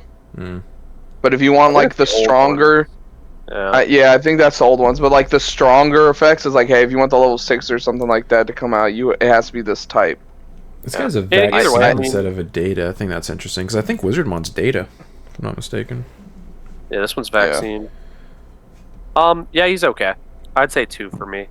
Yeah, probably 2. I'd say 2 as well. If he had blocker with Ice Sweet, that'd be sick. Ooh, that'd be so good. Well, does that work when? Yeah, because it's just comparing numbers. It doesn't matter who attacks. It's just when it enters battle with non-security Digimon. Dude, I might have to play that green tamer in my Ice Sweet deck. Give all your Ice Sweet dudes blocker. That's kind of AIDS, but that sounds like it might be good. Hey, my eyes are cooking. Oh man, imagine the mirror. Pale Dramon, when Digivolving, trash the bottom 2 sources of one of your opponent's Digimon. Then if your opponent has no Digimon with sources, this Digimon gains jamming and blocker until the end of your opponent's turn. Rule trait has Ice No type. Inheritable when attacking. Once per turn, trash the top source of one of your opponent's Digimon. Jesus, dude, you're never going to have sources versus this deck. No, never. No. Yeah. I will say the only thing I'm going to talk about this more, of course, as we go along. But my problem with the Hexblow deck so far is it's not doing anything to your opponent during their turn. We've seen blue start to get effects where if you do X, strip sources. I think we should have got that. Like, imagine when Digivolving strip the bottom source. Yeah, that or increase the Evo cost for Digimon with no sources. Yeah. Yeah. I agree. But of course, straight stripping sources is very good. So. Yeah, I give this a 3. This is just. Let me have my sources, dude. I paid good money for them. I paid good memory for these sources. Yes. Oh, you have an ace in there? Ooh, sorry. I'll do my absolute best not to have an ace versus any blue deck moving forward. Yeah, especially since all of them strip the top source as their inheritable. Yes. Yikes. Which is much better than the bottom source. Yeah, and you know they're going to be playing Sora and Joe in this deck, so like they swing once and they just strip all your sources. Yeah, they're all sources are gone. Yeah. Right. Your sources have become mine. Yes. Chris Pilgrimon has Ice Sweet, and then when Digivolving, trash any 2 sources of your opponent's Digimon. Then if your opponent has no Digimon with sources, unsuspend this Digimon. Your turn inheritable. While your opponent has no Digimon with sources, the Digimon with the Ice No trait gains piercing and security attack +1. So that's also very good, again, as we were saying, because you can strip any 2 sources from any Digimon. You can snipe out protection. That was one of the only ways I was ever able to combat Sean back in the day when he was playing Black War. Yeah. Is I had to start putting that 2-cost option that sniped one source specifically. So just having that generically as part of your Evo is very good. Having the Ice Sweet, very good. And then the Inheritable is just way better BT5 Chris Biodra. Yeah, I think Chris Biodra from BT5 just said security attack +1. I think Yeah, it's so just this period. also gives piercing. Yeah. And then on top of that, like, you're gonna also be able to probably have Ice Sweet on top of your level 6 as well. So Yeah, so you're just gonna swing over their dude, no matter how big it is, you kill it and then pierce for damage. Yo, what that Angelomon doing in that stack right there, huh? trash. Yeah, she's going to the trash. What's she doing? Dying, preferably. This is a 3. Yeah, 3. I will definitely be messing with this deck. Shogun Gekomon. On play, one of your opponent's Digimon or Tamers can't suspend until the end of their turn. Your turn, all of your Digimon with the Nature Spirits trait can't have their attack targets changed. Ooh. I mean, it's cool, but too bad the Nature Spirit deck is bad, from what I've seen. Yeah. I'm gonna give it like a 2. Yeah, this is a... I kind of want to give this a 1 just because, like, this is an on-play, dude. I'm assuming you can play this for free somehow. It's just an on-play? Level 7 DNA, dude. On plays one of them or something like that. Yeah, but that's too much. That's too much effort. That sounds like a lot of work. That's a 1. I think the top tier lets you play stuff out for free, but I feel like what I'm looking at now, I will say it's a 2, just because I like that floodgate effect. Like the fact it's just all during your turn, your attack can't be changed. I think that's worth an additional It's just point. Nature Spirits though. Like, who cares, dude? Let the Nature Spirits players come for us, Sean. Who cares? We'll say it. This card's trash. This card sucks. Hexablaumon has security attack +1 and Ice Sweet. I don't like that they're just generically giving blue decks just security attack +1, considering how often they can unsuspend with jamming. I think that's a massive mistake. That is very interesting, because this thing's gonna be checking for 3 checks with jamming. Yes. Remember the level 5? He unsuspends. That's what I'm saying. No, I thought that was just its effect. It's just its effect. Oh no, Brand's saying, okay, if you have jamming underneath that stack, you can swing with it, activate its effect, unsuspend, and then digivolve into this and swing for 3 more. So it could effectively be 4 checks. Yeah, if you can go from your level 4 swing into the level 5 into the level 6, you can swing again for 3 more checks. Okay, so you'd have to go into this guy, gain jamming, in order for that to be safe. Yes. Yeah. Okay, so 1, and then Evo into this guy, unsuspend, Evo into this guy, swing, and then that's 3 more checks, so that's 4 checks. You do have to have a lot of memory to do that. You do. Because it's a 3 and a 4, but training cards exist. They do. As well as Sora and Joe, if your opponent has no Digimon with sources. Yep, I was about to say you're playing Sora Joe. I think the Tama you're playing is probably when a source gets stripped, gain a memory. Is that a Tama? I think that's what it said. No, that one's like if you have no draw. source. No, you're thinking of the Kyakumon or something like that. I know which one you're talking about, Brandon. It's the really old one that I think came out with the what was that 4 Sovereigns card? The blue one. Azulongmon. Remember that? Remember that? Its little line, it would strip sources. I don't remember. I think that one draws. I don't think it gains the memory. Let's go. Alright. I do not believe I was correct. I think it's just draw cards when you crash sources. I don't think we have one that gains memory when you crash source. They have one that was when all the level 3s. Like when you play out a Digimon from your own sources, you gain a memory. There's that one. But Yeah, that's Ukemon. Yeah. I used him in the Melga Jogris, so I knew about that one immediately. Alright, let's read Hexablaumon. Yeah. When digivolving, trash any 4 sources of your opponent's Digimon. Then if your opponent has no Digimon with sources, return one of your opponent's Tamers to the bottom of the deck. Opponent's turn, none of your opponent's Digimon with as many or fewer sources as this Digimon can suspend. Rule trait has Ice Snow type. So, very powerful. Very Yes. strong. Glass cannon. It's not even a cannon. It's like a glass... It's an ice cannon. Yeah, glass wall is a good way of putting it, I agree. It's so weird, because like it's a stun deck, you want to stun cards. Okay, well what happens when that card comes out and it says when digivolving, delete your opponent's Digimon with the highest DP? Alright, cool. Start suspending, I guess. Yep. You got it. Stand handshake.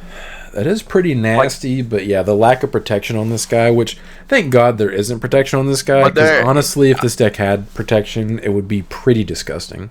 Yeah, Brandon, that's blue though. Blue should, if blue's gonna do anything, it should just be an ice wall cannon thingy. Because look what happened.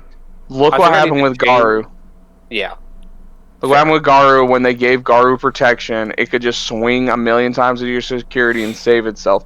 Blue doesn't need protection. Blue doesn't need protection. Okay, their whole point is I'm gonna try and kill you. That's it. I will say, I think it's just a mentality thing for me. I think I need to shift from this is all control to this is some control with a lot of good aggro. Yeah, that's just how I need to look at it. Yeah.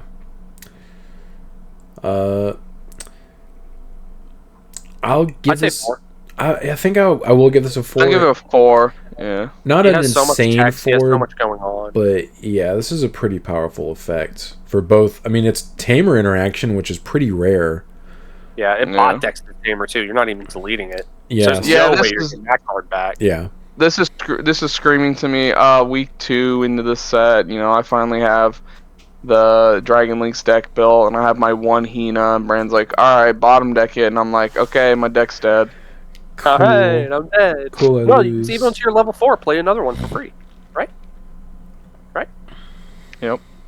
Right? Pretty good card, though. Shumon, that Brandon has a weird fetish for. Yeah, Brandon has a foot/shoe fetish. I just like Muppets, man. You just like feet, dude. It's cool. Your turn when this Digimon would Digivolve into a Digimon card with the puppet trait. Reduce the Evo cost by 1. Inheritable. Your turn, all of your opponent's good Digimon get minus 3,000 DP. I mean, the reduced Evo is good. Every time you have a card that reduces Evo is good.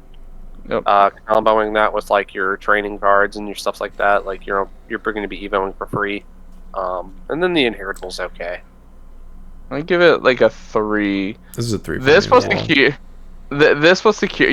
The opponent's security Digimon are just gonna be 0. Basically, They're not. Yeah. You're gonna safely swing into security Digimon at all time. Yeah. 100%. Then we have. Especially since it doesn't even have to be him attacking. He can just be on the field. Yeah. Shushumon. When Digivolving, if you have 1 or less tamers, you may play 1 Arisa from your hand without paying the cost. Inheritable, your turn, all of your opponent's good Digimon get minus 3,000 DP. The worst looking card in the entire line. It is the stuff of nightmares. And yeah. Like, well, why? Because it's not just a foot. No, it's giving off heavy low punny energy, and I don't like it. That's on you. That's a child. But Chaparral and Cinderella are like both like super top tier designs, and then you look at this and you're like, where did they go wrong? It's wearing skates. It's like every Pokemon. It's like every Pokemon where its middle evolution is just kind of wonky, you know? Yeah, a little ugly. I mean, it's got a safety pin like through its ear. It's what, Sean? It's got a safety pin through its ear, like it has a pierced ear with a safety pin here. I hate it. I'll give it. It's a 3. I'll give it a 3. Yeah, I'll give it a 3. Again, 3. more tamer play, and not restrictive. Yo, when we get TK and Kari tamer play, that'd be sick. Oh hell no! Screw you, we need it. Starmon. On play / when Digivolving, one of your opponent's Digimon gets minus 3,000 DP for the turn. Inheritable is Barrier. That's actually really good. That's a 3. That's ridiculous. I don't like that at all. That is just generically good. Like, you could just put that in yellow good stuff if you wanted to. It's not vaccine, unfortunately. Yeah. It is also not a warrior or anything like that, so you can't Lord Nightmon out. You could Star-Lord it. Star-Lord it, yeah. Tuck that 3-cost option back into the deck. You play this guy for free if they check it out of security. Yes, sir. Tell him to eat a bag.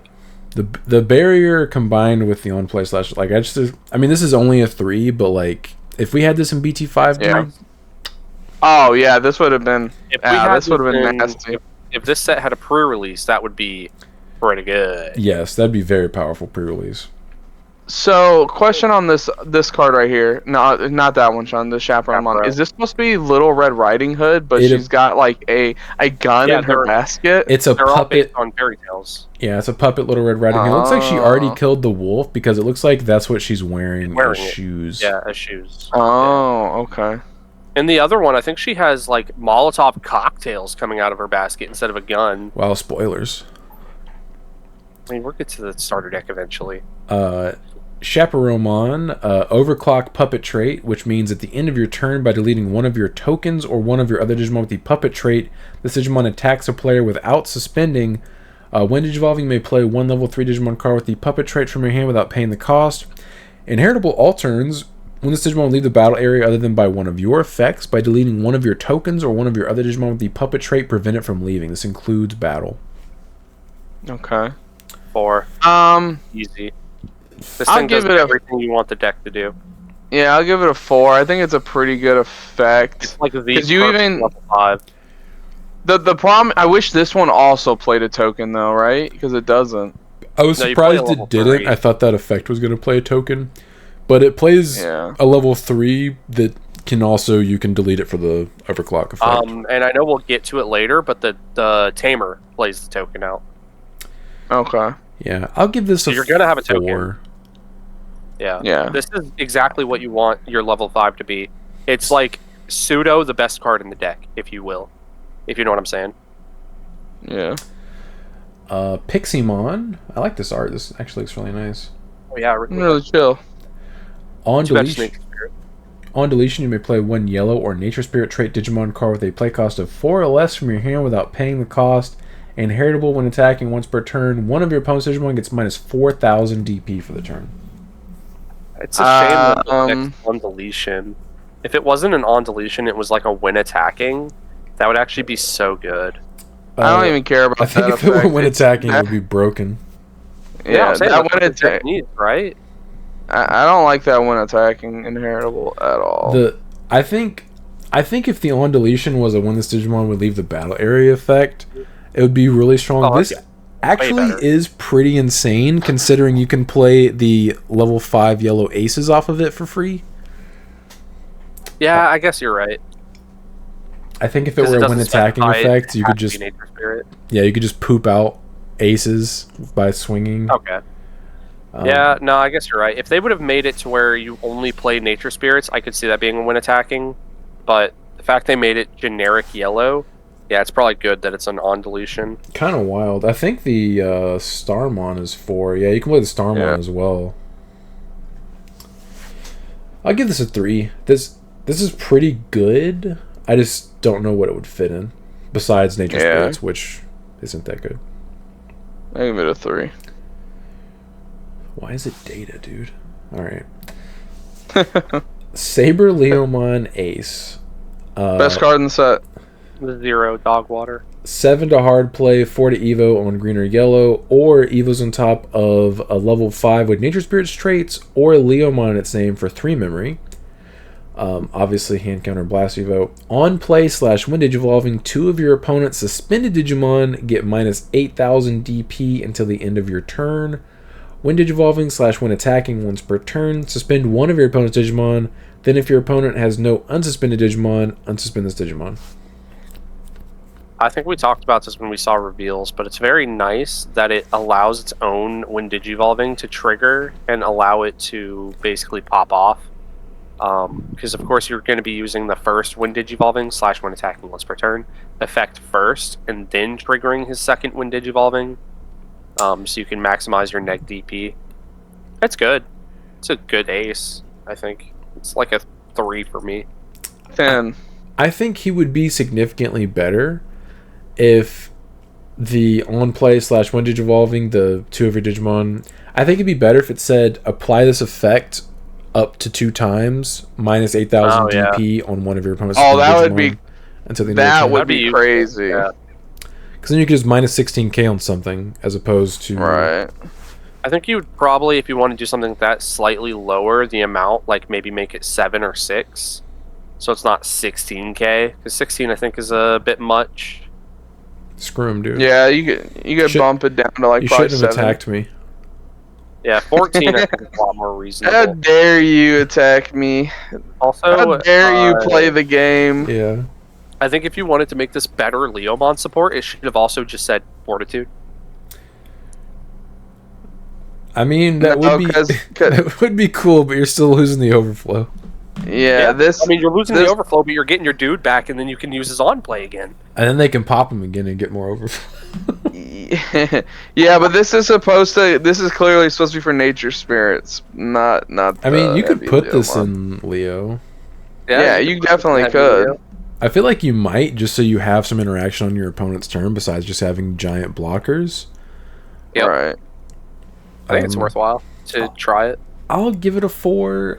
Premium DP is always going to be cool. It just sucks that like you can only 8k one thing at a time. Yeah. Oh no. 8K is still something. Yeah, I mean it's better than nothing. Sendrilmon, Overclock Puppet trait. Start your main phase / when Digivolving, you may play one familiar token. Digimon Yellow 3000 DP on deletion. One of your opponent's Digimon gets minus 3000 DP for the turn. When attacking, one of your opponent's Digimon gets minus 6000 DP for the turn, not once per turn. Not once per turn. So that's 6, 12, 15,000 DP. Yep. Very good boss monster. Yeah, so you swing once with her, suspend her, minus 6,000. Also, you pooped out a token. And then end of turn, trigger overclock, delete the token, minus 3k again, and then you're attacking again, minus another 6. For those of you that weren't following, that are watching. But what does it do against Magna X? Nothing. Nothing. It's just for the turn, not premium. Oh, it's a 4. premium. Yeah. Yeah, it's easily a 4. Yeah, it's a 4. This card could single-handedly out a 15,000 DP or smaller boss monster that isn't immune to DP reduction. Yeah. Yeah. And then on top of that, if you have all of the line underneath it and you're swinging security super safe, because their security Digimon are going to be 0. Yeah. Or effectively 0, yeah. Pretty strong. Alright. Green Terramon. guys. Yeah, it's green Biomon. Oof. Your turn with Oh yeah, there's Biomon right there. Yeah. They have very similar designs. It's literally just like he's a recolor with a horn. Yeah, he's like a little more dinosaur-y than she is just bird. Yeah. Your turn with Digimon would Digivolve into a Digimon card with the bird or avian in one of its traits. Reduce the Evo cost by 1. Inheritable all turns once per turn when Digimon deletes an opponent's Digimon in battle. Gain 1 memory. It's just like the other one, the other level 3.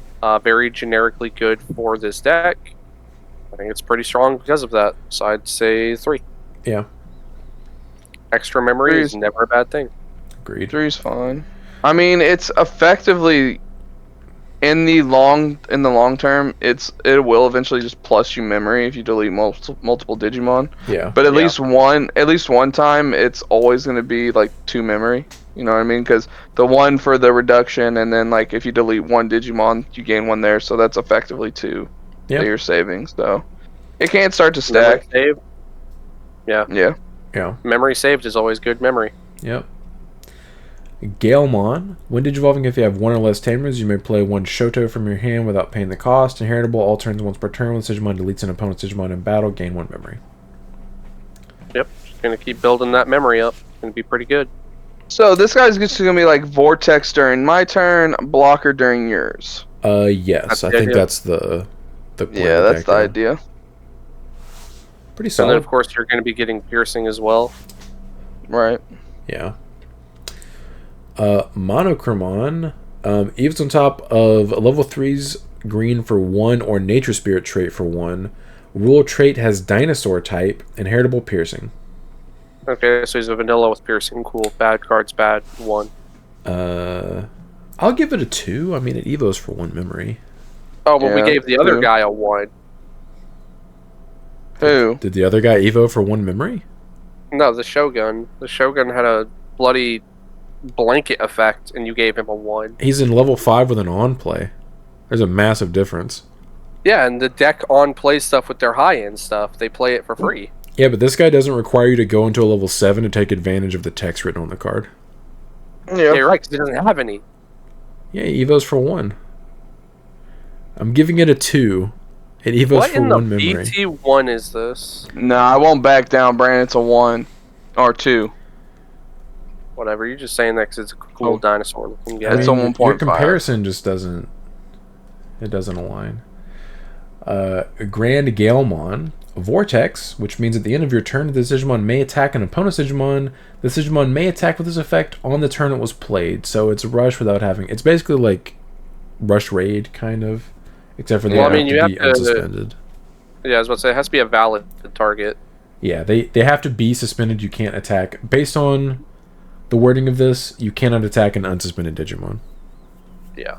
Because it does not say that. Which, to be fair, I think this deck has a lot of ways of suspending stuff, so... Yeah, it do be green. When Digivolving, you may suspend 1 Digimon. If this effect suspended one of your Digimon, this Digimon isn't affected by your opponent's Digimon effects until the end of your opponent's turn. Inheritable your turn once per turn. When this Digimon attacks an opponent's Digimon, you may unsuspend this Digimon. Yeah, there we go. So, that's 4. A strong 4. This is a 4 because it lets you play around aces. Yep. I was just about to say, like, it's just like with the Chaperomon, like, this is your perfect ideal level 5.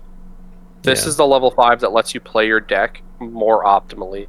Like, there's a reason some of the most broken cards in decks are their level 5s.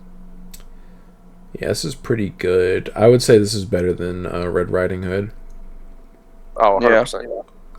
I mean, at least Red Riding Hood gives protection as an inheritable, but being able to unsuspend again is pretty strong. Yeah, I can't help but notice it's until the end of your opponent's turn. It'd be a shame if they minus your DP until the end of your turn. You don't say. Yep. Triceramon.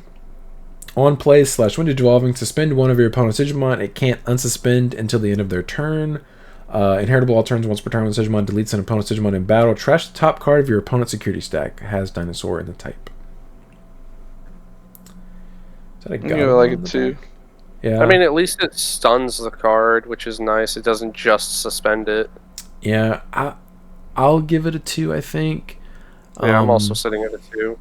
I just can't see where this would get played. Dorbic. Yeah. Yeah, because Dorbrick OTK is another way to trash security. Got me. Although it has to be in battle, so I guess the Ragna wouldn't actually trigger that. You wouldn't play this in the Ragna variant, I don't think. Just regular Dorbrick. Yeah, like the full commit to just Dorbic. Yeah. Zephigamon, security attack +1 and Vortex. When Digivolving / when attacking, not once per turn. Suspend 1 Digimon. If this effect suspended your Digimon, return one of your opponent's suspended Digimon to the bottom of the deck. Rule trait has Bird Dragon type.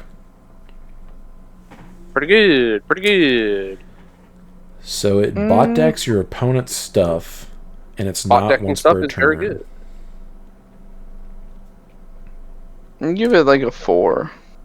I would give it a 4 as well. That's kind of insane. 4 as well. Hope you have protection. Do you like this one or Cinderella more? I like the playstyle of Cinderella a bit more. This one I think speaks to me more as a blue player because it's like unsuspend, swing again, unsuspend, swing again. But yeah. I think I just like how the archetype for that Cinderella puppet deck plays. If that makes sense. I feel like... So, obviously, DP reduction is the king of removal, followed closely by D-Evo. As always. I don't know, man. That's actually kind of tough. I feel like... To me, this whole Vortex archetype screams we're a blue deck in disguise. Yeah, like, this deck, I think, is more aggressive than the yellow one, but I think the removal is slightly stronger in the Sinjil deck just because of how DP reduction lines up with protection effects. Right. Yeah, because can the Chaperomon protect Syndra from being bot decked, or is it just by deletion? It's just other than by one of your effects. Okay, delete a token. Yep. Okay. Or one of your other Digimon with a puppet trait. I could see how both of these decks would be kind of like the head-to-head would be kind of wild. I think Syndrome wins because it just minuses. Well, I mean, I guess this guy protects it for a turn, but Yeah. A turn, yeah. Well, I was gonna say it was also like I would imagine with the Syndrome deck or with the Vortex deck, your opponent has to have Digimon, and your Cinderella deck is just like, here are these free tokens for you to just kind of swing at if I can't get rid of them fast enough. Bot deck them too, and Yeah. bot deck them. yeah. Like I could see it could be like, yeah. Seems strong. Interesting matchup. How the hell do you say this? Tlalakman? Tlalakman? Talcum powder. Okay. So this guy's a level 7 Nature Spirit. Hard Evos for 6 on top of black, green, or yellow. Or DNA Digivolves with a green or yellow level 6 and a black or blue level 6 for 0. When Digivolving, you may play one Digimon card with the Nature Spirit's trait and a play cost of 7 or less from your hand without paying the cost. If DNA Digivolve, you may play up to 2 Digimon cards with different colors and the Nature Spirit's trait and a play cost of 7 or less from your hand without paying the cost instead. When Digivolving / when attacking once per turn, for the turn, one of your opponent's Digimon gets minus 7,000 DP for each of your Digimon. And that does not care if you're hard Evo DNA to level this guy. 7. Pretty good. You also have to remember, when we talk about DNA cards, we have an option card that lets it be way more viable now. Do we? I think. Yeah, the fourth option. Mega Digi. Oh, DNA Mega Digi. Digimon Assembly. Yeah, Assembly. But then you'd have to put that in your deck. I mean, it's not bad. I'll give it a 4. I agree. It's better than trying to build 2 level 6 stacks and then DNAing them. This is pretty nasty if you can pull it off. If you can pull it off, cool. The problem is everything underneath it. Yeah. I'm giving it a 3. Just because it has a nasty effect, but it itself is kind of bad. I'm giving it a 4. I think so. If this card goes unchecked, you get to trigger that minus 7 every single turn when you swing with them. Oh yeah, and the Shogun Gekomon, it'll never get blocked or anything like that. Well, you could literally just play this guy in a yellow deck or any of these 3 colors you can move him into, yeah. And if he's going to come out minus 7k times X times, probably kill something. And then if he goes unchecked for the turn, he's going to minus 7k X times every time he swings. Hey, you want to see me do it again? Yeah, literally. Like, you don't even have to DNA into him. You don't have to play Nature Spirit's traits to get that other effect. Yeah, okay. I'm picking up what you're putting down. I would say, in a vacuum, reading the card like that, yeah, I think 4. Yeah. Yep. You've swayed me. Like, and especially if for some reason you're playing a deck that happens to have access to these colors, it's not necessarily Nature Spirits. Like, being able to DNA into this guy is also pretty filthy. Yeah. Yeah, I think he's a 4. I mean, if you're playing like a Mega Zoo style strategy, I could, theoretically speaking, play that in Ancient Omni. Because the Ancient Garu is yellow. Double Ancient Garu, yeah, that would work. Or Melga, any of my level 6s that aren't Wargreymon. Yeah, I think he's good. He reads like he's archetype specific, but he's secretly not. Yeah. All right. Speaking of bad cards, Gatsumon, Block moving on to black. Inheritable Reboot. That was wild. He was on top of green for some reason and black. Well, I think just because it's the Nature Spirit thingy. Yeah. Okay. 2? Yeah, 2. The reboot's Unfortunately, okay. you're black, my dude. Yeah. Jazzamon. Pause. Starting your main phase by trashing 1 card with a Rock Dragon or Earth Dragon trait in your hand, draw 1 and gain 1 memory. Rule trait has Machine Dragon type. Inheritable opponent's turn, this Digimon gets 2,000 DP. I'm fine with this. I give it a 3. On play as well.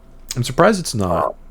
Yeah, making it just start of main can be a little tricky. It's something I wish they would do with my Gabumons I wish they would also have on plays as well. Well, it's not Yeah, happening, you're wild. so, You're wild for that. You throwing a whole fireball. yeah. I was like, yeah. Oh, I think I guess they were worried about making this deck too good, which is laughable. But if this were an on play, you could play this for free off of the float floats. effects from the megas and potentially still Right. turn. gain memory too. Yeah, But yeah, this is a 3 for me. 3 as well. Yeah. I like these design of these lines though. They all look cool to me. Or the level 3s, I think, are the peak designs for me. Toy Agumon. He was on top of level 2 with 3 Musketeers and text for 0. On play by trashing 1 card with the 3 Musketeers trait in your hand, draw 2, inheritable reboot. Really good on play. Yeah. Just archetype specific good on play. Yeah. It's also recycling, or not recycling. It's not increasing hand size or decreasing hand size, which is actually good because you're playing him out of hand, crashing 1, drawing 2, so your hand size stays the same, Yeah. which might help with your Avenged kid. I don't think they play that guy, Brandon. 3 Musket. You mean Magna Kidmon? Magna Kid, yeah, my Yeah. bad. The one we read earlier. Yeah. Avenged Kid is the anti 3 Musketeers guy. That's right. Right. Listen, they're all kids, they're all mons, they all have guns. Who cares? They also have feet. This is a 3 for me, I think. Yeah, 3. Agreed. Tortomon has blocker. Opponent's turn. The Digimon can't be deleted by your opponent's effects. Inheritable reboot. I mean, generically for a level 4, that's pretty okay. Yeah, it's just a shame that all the best decks are blue, and then this doesn't get around DP reduction. Yeah. Not much does. Not much. He does. protects himself from some of the least effective removal. He protects himself from purple and red specifically. Yeah. 2. Yeah. Yeah, I'll give him a 2. He's okay. I agree. Jazzardmon, on play by trashing 1 card with a Rock Dragon or Earth Dragon trait in your hand, draw 2. When digivolving, if you have 1 or less tamers, you may play 1 Hina from your hand without paying the cost. An inheritable opponent's turn gets 2,000 DP. I love Pot of Greed. I mean, You can also yeah. trigger this with the Hina, to where Yeah. like you can just digivolve into it. Yeah. I'd say it's more like Graceful Charity in that case because you're still trashing a card in order to draw. It's 3. Uh, No, Yeah, because Graceful Charity plus 3. Yeah. Pot of Greed, you're it's the same thing. You're effectively drawing 1 card. Yeah, but this one you're also trashing a card. Yeah, but Graceful Trash is 2, Yeah, but- Brandon. Brandon. Yeah, but this is just Graceful Charity with 1 less trash With- card. With the Hina, You're with the drawing Hina, for Evo. You're drawing for Evo with Yep. the Hina, and then you're drawing Mhm. 2 more after you trash 1. yes. Okay, Pot of Greed. I play card. I've lost Pot of Greed. I draw 2 cards. It's the same thing. What are you missing here? I think we're all arguing the same point. The same I point don't is think we are. Pot of Greed doesn't trash a card. Is what I'm You're saying. right. It You're doesn't. using the Pot of Greed. That is using the card. No, that's the cost of the Chris card. actually makes a good This guy. point. This guy right here. This guy. I If you can't think- tell if he's if doing you- this on purpose or not. If you think a Pot of Greed is reading, trash this card to draw 2 cards from your deck, then it's Pot of Greed. Yeah, you're playing the card out of your hand, effectively losing that card, and then replacing it with 2 cards, Yeah. which is So you go effectively plus 1. Yeah. Yes, this card is Okay. going plus 1. Okay. Sean, I'm gonna go in there and choke this bastard out. It's a +2 if you Evo into it and Hina the draw. Yes, That's what I'm saying. This guy. It's still not graceful. It's a +1. It's a Graceful +2. is a net neutral. Graceful Charity is not a +1. It's not graceful. Yeah, but if you read it as Graceful Charity, trash this card. Quit trying to make Graceful Charity a +1. It's not gonna happen. All right. This Go one's ahead, trying to give Sean. you guys an aneurysm. Just Chris. Tankmon. Evo's on top of level 3 with 3 muskets and text for 2 memory. On play/when evolving or returning 3 cards with 3 musketeers trait from your hand or trash to the top of the deck. D-Evo 1, one of your opponent's Digimon, inheritable reboot. That's probably the best level 4 we've read for this Three Muskets deck, right? Yeah. Yes. D-Evo's D-Evo. always I'll give really it a- strong. Yeah. I'll give it a 3 because you can do it from your hand or trash. Yeah. So. Oh, yeah, you can. So you don't have to set up your trash ahead of time. That's nice. Yeah. This card. And then of course you can set it up to where you just draw them back out with your level 6. And it's just not. It's not just the options either, which is also good. It's just It's the women and anything children, with too. the trait. Yeah. Mm-hmm. Very good card. Yeah, Something it you is. have to constantly be thinking about when playing inside deck. Like, Yeah, oh, he has a just- level 3 coming out. Get ready to be de-evoed. Give it a try. Brandon, I just realized Tankmon and Deputymon are Asa's right and left hands. If you think about it, Are whose? it's Chainsaw Man. You know, you wouldn't understand. Okay, moving on. Ain't that right, Brandon? Yep. Gigadramon, the best Machine Dramon support card in this entire set. Yeah. He was on top of level 4, 3 Musketeers and text for 3 memory. On play / when Digivolving, reveal the top 4 cards of your deck. Place one option card with the 3 Musketeers trait among them as its Digimon's bottom source. Return the rest to the top or bottom of the deck. If this effect placed, delete one of your opponent's Digimon or Tamers with a play cost of 3 or less. Inheritable is Collision. Trait is Cyborg. Yeah, so it's generically very good for the deck it's meant for, but this is also generically very good for Machine Dramon. Yeah. So I'll give it a 4. You would most likely just trash this out of your hand by one of your effects and then tuck it back later. Because obviously, if you play this guy out, he's just going to reveal cards and bot deck or top deck them. The thing is, we've already 3 Musketeer options just cause. Yeah, it's not it's not as good. I'm not gonna say it's not as good. It's not what I mean. But like, we also already have Collision in Machine Dramon because of the tank, the train mon. So I mean, it's still very good to have though. Yeah. So I agree. It's definitely a 4 because it's just, 1, really good for its archetype, and then 2, Collision as an inheritable is also very strong. Yeah, like this guy playing into this guy's effect is also really cool. Yeah, so I was just about to say that 1/2 card combo. And then on top of that, like, Collision as just an inheritable, like, there's no specificity to, like, what gets Collision. Fortunately. So you can play this as a generic black level 5 Yeah. and just give your deck Collision. Yeah, I'll give it a 4. Jagamon. On play, D-Evo 1, one of your opponent's Digimon. Opponent's turn, all of your Digimon with the Nature Spirits trait gain blocker.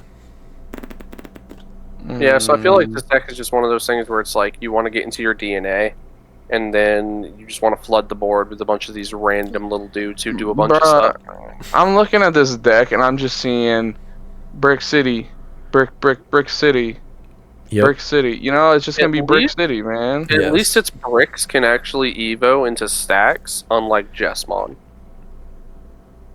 Yeah, but just Okay, can kill you. Give me Jessmon all day. Give me Jessmon all day, every day over this. I'm gonna give this a 2. Back in the day, Yeah, I'll give it a 2 as well. Remember back in the day when I think it was Caleb at our locals said he wishes Jessmon would just print like red Sistermons so they could evo. Yeah. I said that was really foolish, Caleb. We don't want that. We don't need that, yeah. Jazzerichmon. On play, D-Evo 1, one of your opponent's Digimon. When Digivolving, if your opponent has no level 5 or higher Digimon, gain 1 memory. Inheritable opponent's turn once per turn. When any of your opponent's Digimon attack, you may change the attack target to this Digimon. Oh, that opponent's turn effect is actually really good. Yes. So this plus the volcanic Dramon. Okay, I can make you attack me and trigger my effect. Yeah, too bad you're not gonna have any sources. Facts. Big fact. Facts. I'm struggling really. I'm struggling really hard. I mean, I guess it's a strong 4. I don't want to give it a 5 because it's not game breaking. But the D-Digivolve 1 is always very strong. So yeah, I wouldn't be able to do anything to you if I went into X-Plot first and then you went into this. You would just be like, D-Evo, get wrecked. Yeah. And then the gain memory is also always nice. Sean's thinking hard. I think it's harder Is it harder to trigger this one's gain memory or the other one? Probably. Well, The other one, no, because they both are like if you don't have a Digimon at all on the board, you're gaining the memory for free. Yeah, because the other one said it's just started. 6,000 it doesn't delete 6,000. Yeah. Oh, you're talking about the No. other level 5. Okay, I was like, Yeah, Yeah. the Lava Garita. Yeah, I think that they're one's the both same pretty thing, but likely. yeah, but that one's but 6,000 DP.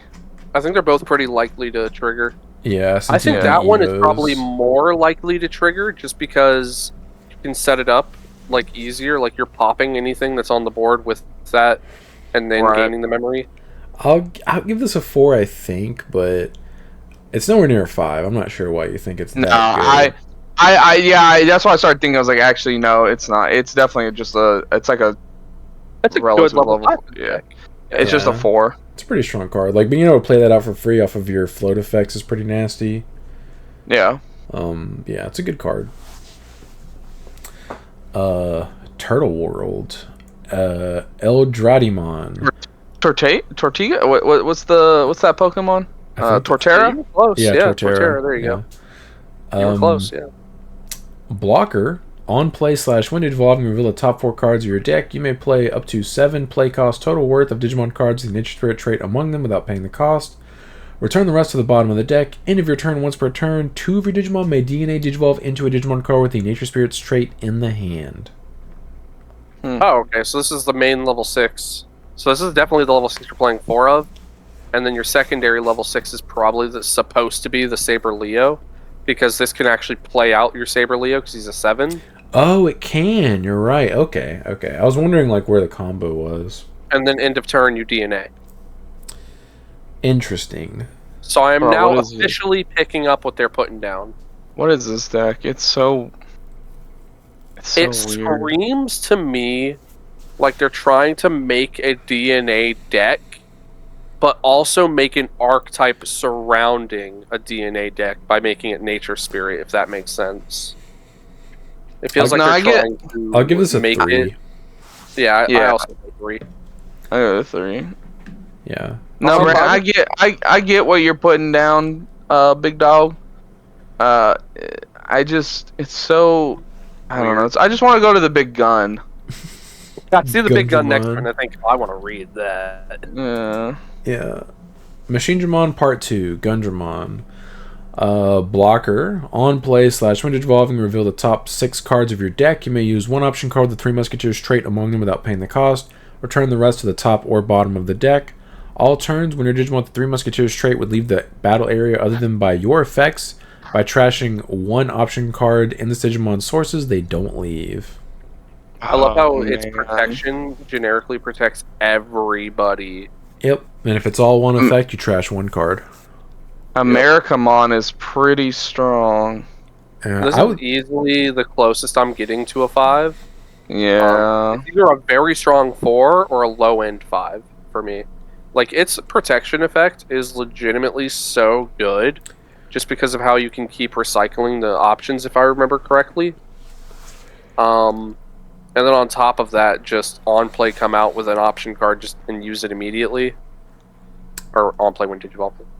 the issue I have with this, and obviously, like, I don't know how meta Hexablaw is going to be, is Oh, Source no comment. Strip just doo-doos on this strategy. Well, I don't know, because if you strip their option Oh, that's true. They do card, get you're effects gonna if you get strip them. punished. Yeah, you're right. Now, This- the cool thing is, you can save the option card and not strip it by stripping your top sources instead. But that would require you to stop stripping sources once you got to a certain point. Now, a lot of your source stripping is mandatory as well. Mandatory. Yeah. This is definitely Once a we get 4. to the options. Yeah, I agree. This But is- once we get to the options, you'll notice, like, a lot of them have effects when trashed generically. I just want to give it a 5 for its cool design. I could do a bunch of guns. I mean, Yeah. look at them. I'm curious what the Sick. alt art looks like. I know this alt art for this card right here goes Galaxy Eyes? so Does it hard. go It's dummy just, hard? it's just Galaxy Eyes. Yep. I don't It even goes like so this hard. deck. I don't even like this deck, but I want to own a full playset of his alt art. Okay. I was like, is that not what the other guy's called? Okay. Metallic Dramon. On play / when attacking, de-evo 4 one of your opponent's Digimon, not once per turn. When digivolving, none of your opponent's level 4 or lower Digimon can digivolve until the end of their turn. All turns once per turn, when this Digimon would leave the battle area other than by your effects, you may play one Digimon card with a Rock Dragon or Earth Dragon trait from your trash without paying the cost. 5. I mean, when digivolving, like we talked about with the other one, is such a strong effect. If they would have made that an on-play as well, it would have been disgusting. Yeah, it would have broken the deck. I think this might be a 5. The de-evo 4 is strong. And it's not once per turn. So, like, if you have Hina set up, you can evo into him, trigger it, and then attack and trigger it, assuming you have memory. If this guy can just stay on the board, every time you swing with him, your whole stack is gone. Yeah, there is minimal protection from de-evo. I think there are less cards to protect versus de-evo than DP reduction. Don't. Is that true? Yeah. Think about it. There's not a lot. Black needs something, okay? This isn't even a black card, dude. Like, it is a black card, but this is an archetype card. I love how it's also black-red, so theoretically you could play Ragna in this deck. I mean, you could. If you have 2 fully built stacks, you block your opponent out, you just DNA into Ragna for game. I don't think that's necessary, though. No, you definitely not. But I see what you're saying, Brandon. I get what you're putting down, and that is hilarious. You could just play the starter deck Ragna. Yeah. I just feel like at that point he's kind of win more because most of the time these guys are probably going to float into each other and they don't have any resources. Sean, listen, look at me. All right, I am nothing but somebody who loves win more cards. That's true. Your favorite thing is to win more. Brandon's initials are BM. Yeah. Yeah, this is a really good card. Kind of scary. The fact that the red 6 can float into this guy from your hand, this guy floats into the red 6 from your trash is pretty filthy. Yeah. It's a little never-ending cycle. Intmon. Use on top of Yaman for 0, otherwise purple or red for 1. Your turn with Digimon would digivolve into a Digimon card with the Dark Dragon or Evil Dragon trait, reduce the evo cost by 1, and heritable your turn with Digimon gets 2000 DP. Okay, so it's a Liberator style level 3. Yeah. I give it a 3. 3. You know what though? I'll say this: did the other ones also digivolve for 1 on the red or purple? They weren't locked into. I think they were 0. They're 0. Okay, why is this guy locked into Yaman? Is he so good in either red or purple that they had to lock him at a 1? I mean, when are you ever going to be playing a Impmon style level 3 without a Yaman? That's what I'm saying. Like, why is he locked into that? Future card design reasons, maybe. Maybe. I think the point of this is so you don't try to play a different Tama in this deck specifically. I don't know why they did that, but I think that's the point. Yeah, I get that. I'm like, why? It's just so weird. It is. I feel like they maybe saw an interaction and they just like wanted to kind of mitigate that. But yeah, it seems like kind of a weird design choice. I mean, we've looked at this guy's cards. It's not like I don't think it's so broken. It's like, hey, don't let them, because Baumon is restricted to SOC cards, right? And stuff like that. So I mean, it's not like we could do anything crazy with this guy. But all right, yeah. I think there's a purple Tama that lets you like when attacking trash a card from your hand, if I'm not mistaken. And that might be what you play in this deck. Using that. Yeah, it might be. I can look it up real quick. Might be what you play in this deck to keep your hand size small, as opposed to I forget what the one that they actually put in the archetype does. What does it do? It lets you digivolve, right? Yeah, and you have to pay for it. So yeah, I feel like trying to keep your hand size small is going to be the #1 goal. I mean, I'll give this a 3. Yeah, it's just a 3. Sparamon. Evil's on top of level 2 with 3 muskets and text for 0. Start your main phase by placing one option card with the 3 musketeers trait from your hand or trash as the bottom source of one of your Digimon. Draw 1. Inheritable is Retail. Retail's always nice. And yeah, Sean, you were correct. It is Pagumon. When attacking, trash one card in your hand, give 1000 DP. Yeah.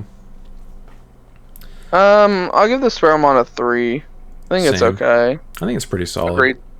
3 is good. Because he has no interaction with the cross deck either, right? No. Other than his fact is Sparrow. Yeah, other than his name being Sparrowmon, yeah, there's like, he doesn't have cross art in his traits or anything like that. Thank God they were smart enough to limit that. Yeah. Imagine the cross art deck also has Retail. I mean, they could still play it. Some of their stuff crosses with Sparrowmon. Brandon, I think you forget the upcoming set. Doesn't one of the Oh yeah, I think it does have cards. Retail, doesn't it? Yeah. Whatever. Did one of who them give cares, dude? Retail? I can't I remember. think it has was a like the week key. ago. It has like the keyword for like every every important color. It's got like one of the main keyword. This is my favorite think. BT18 set review. Yeah. Tsukaimon. On play, reveal the top 3 cards of your deck. Among them, add 1 card with Lilithmon in its text to the hand, and trash 1 purple card. Return the rest to the bottom of the deck. Inheritable opponent's turn. Once per turn, when an opponent's Digimon attacks by deleting one of your other Digimon in the attack. This is moldy bread loaf. Couldn't you trigger Scapegoat off of that? Scapegoat's to your opponent's effect. Never mind then. I was trying to cook. If you have Lilith from EX6 out, it causes them to trash the top card of their security. That's pretty good. I'm sure there's some synergy that we're going to get to with that. It's a cool card art. Yeah, I was going to say it's a nice Lilithmon support without it being like, hey, what if I just created a generic loop that allowed you to just do random bullcrap for free? Yeah, they made it pretty specific. I mean, the inheritable is not specific, but like the on play is pretty archetype specific to where it's not just going to be like a purple good stuff card. Right. Yeah. You could play this in Millith Loop, though. Yeah, I'll give it a 3. I give it a 3 as well. 3 as well. Alright, new Eismon Scatter Mode. On play, trash 1 card in your hand. Then you may return 1 Digimon card with the Evil, Dark Dragon, or Evil Dragon trait from your trash to the hand. Inheritable is Retail. So you play this in the Impmon deck. Yeah. I think you're supposed to, but it being an on play is really dumb. Yeah, that's really weird.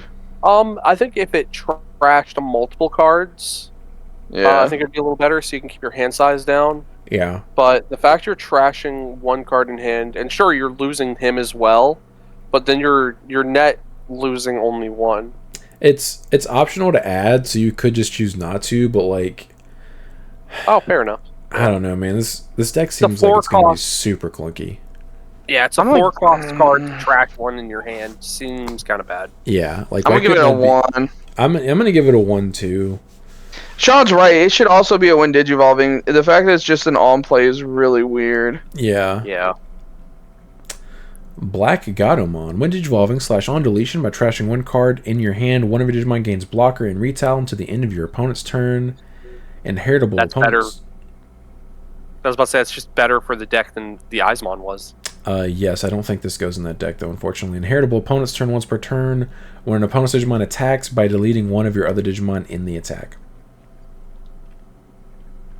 Yeah, I agree. I don't think it would go in He's- the Impmon deck. I'm just saying it's just already better. Oh yeah, true. It just gets rid of more cards. Yeah. This is better at keeping your hand smaller than the other guy is. Yeah, you could play this card in the Entmon deck, you just couldn't like reduce the Evo cost or interact with it with all of your stuff, because it's a dark animal.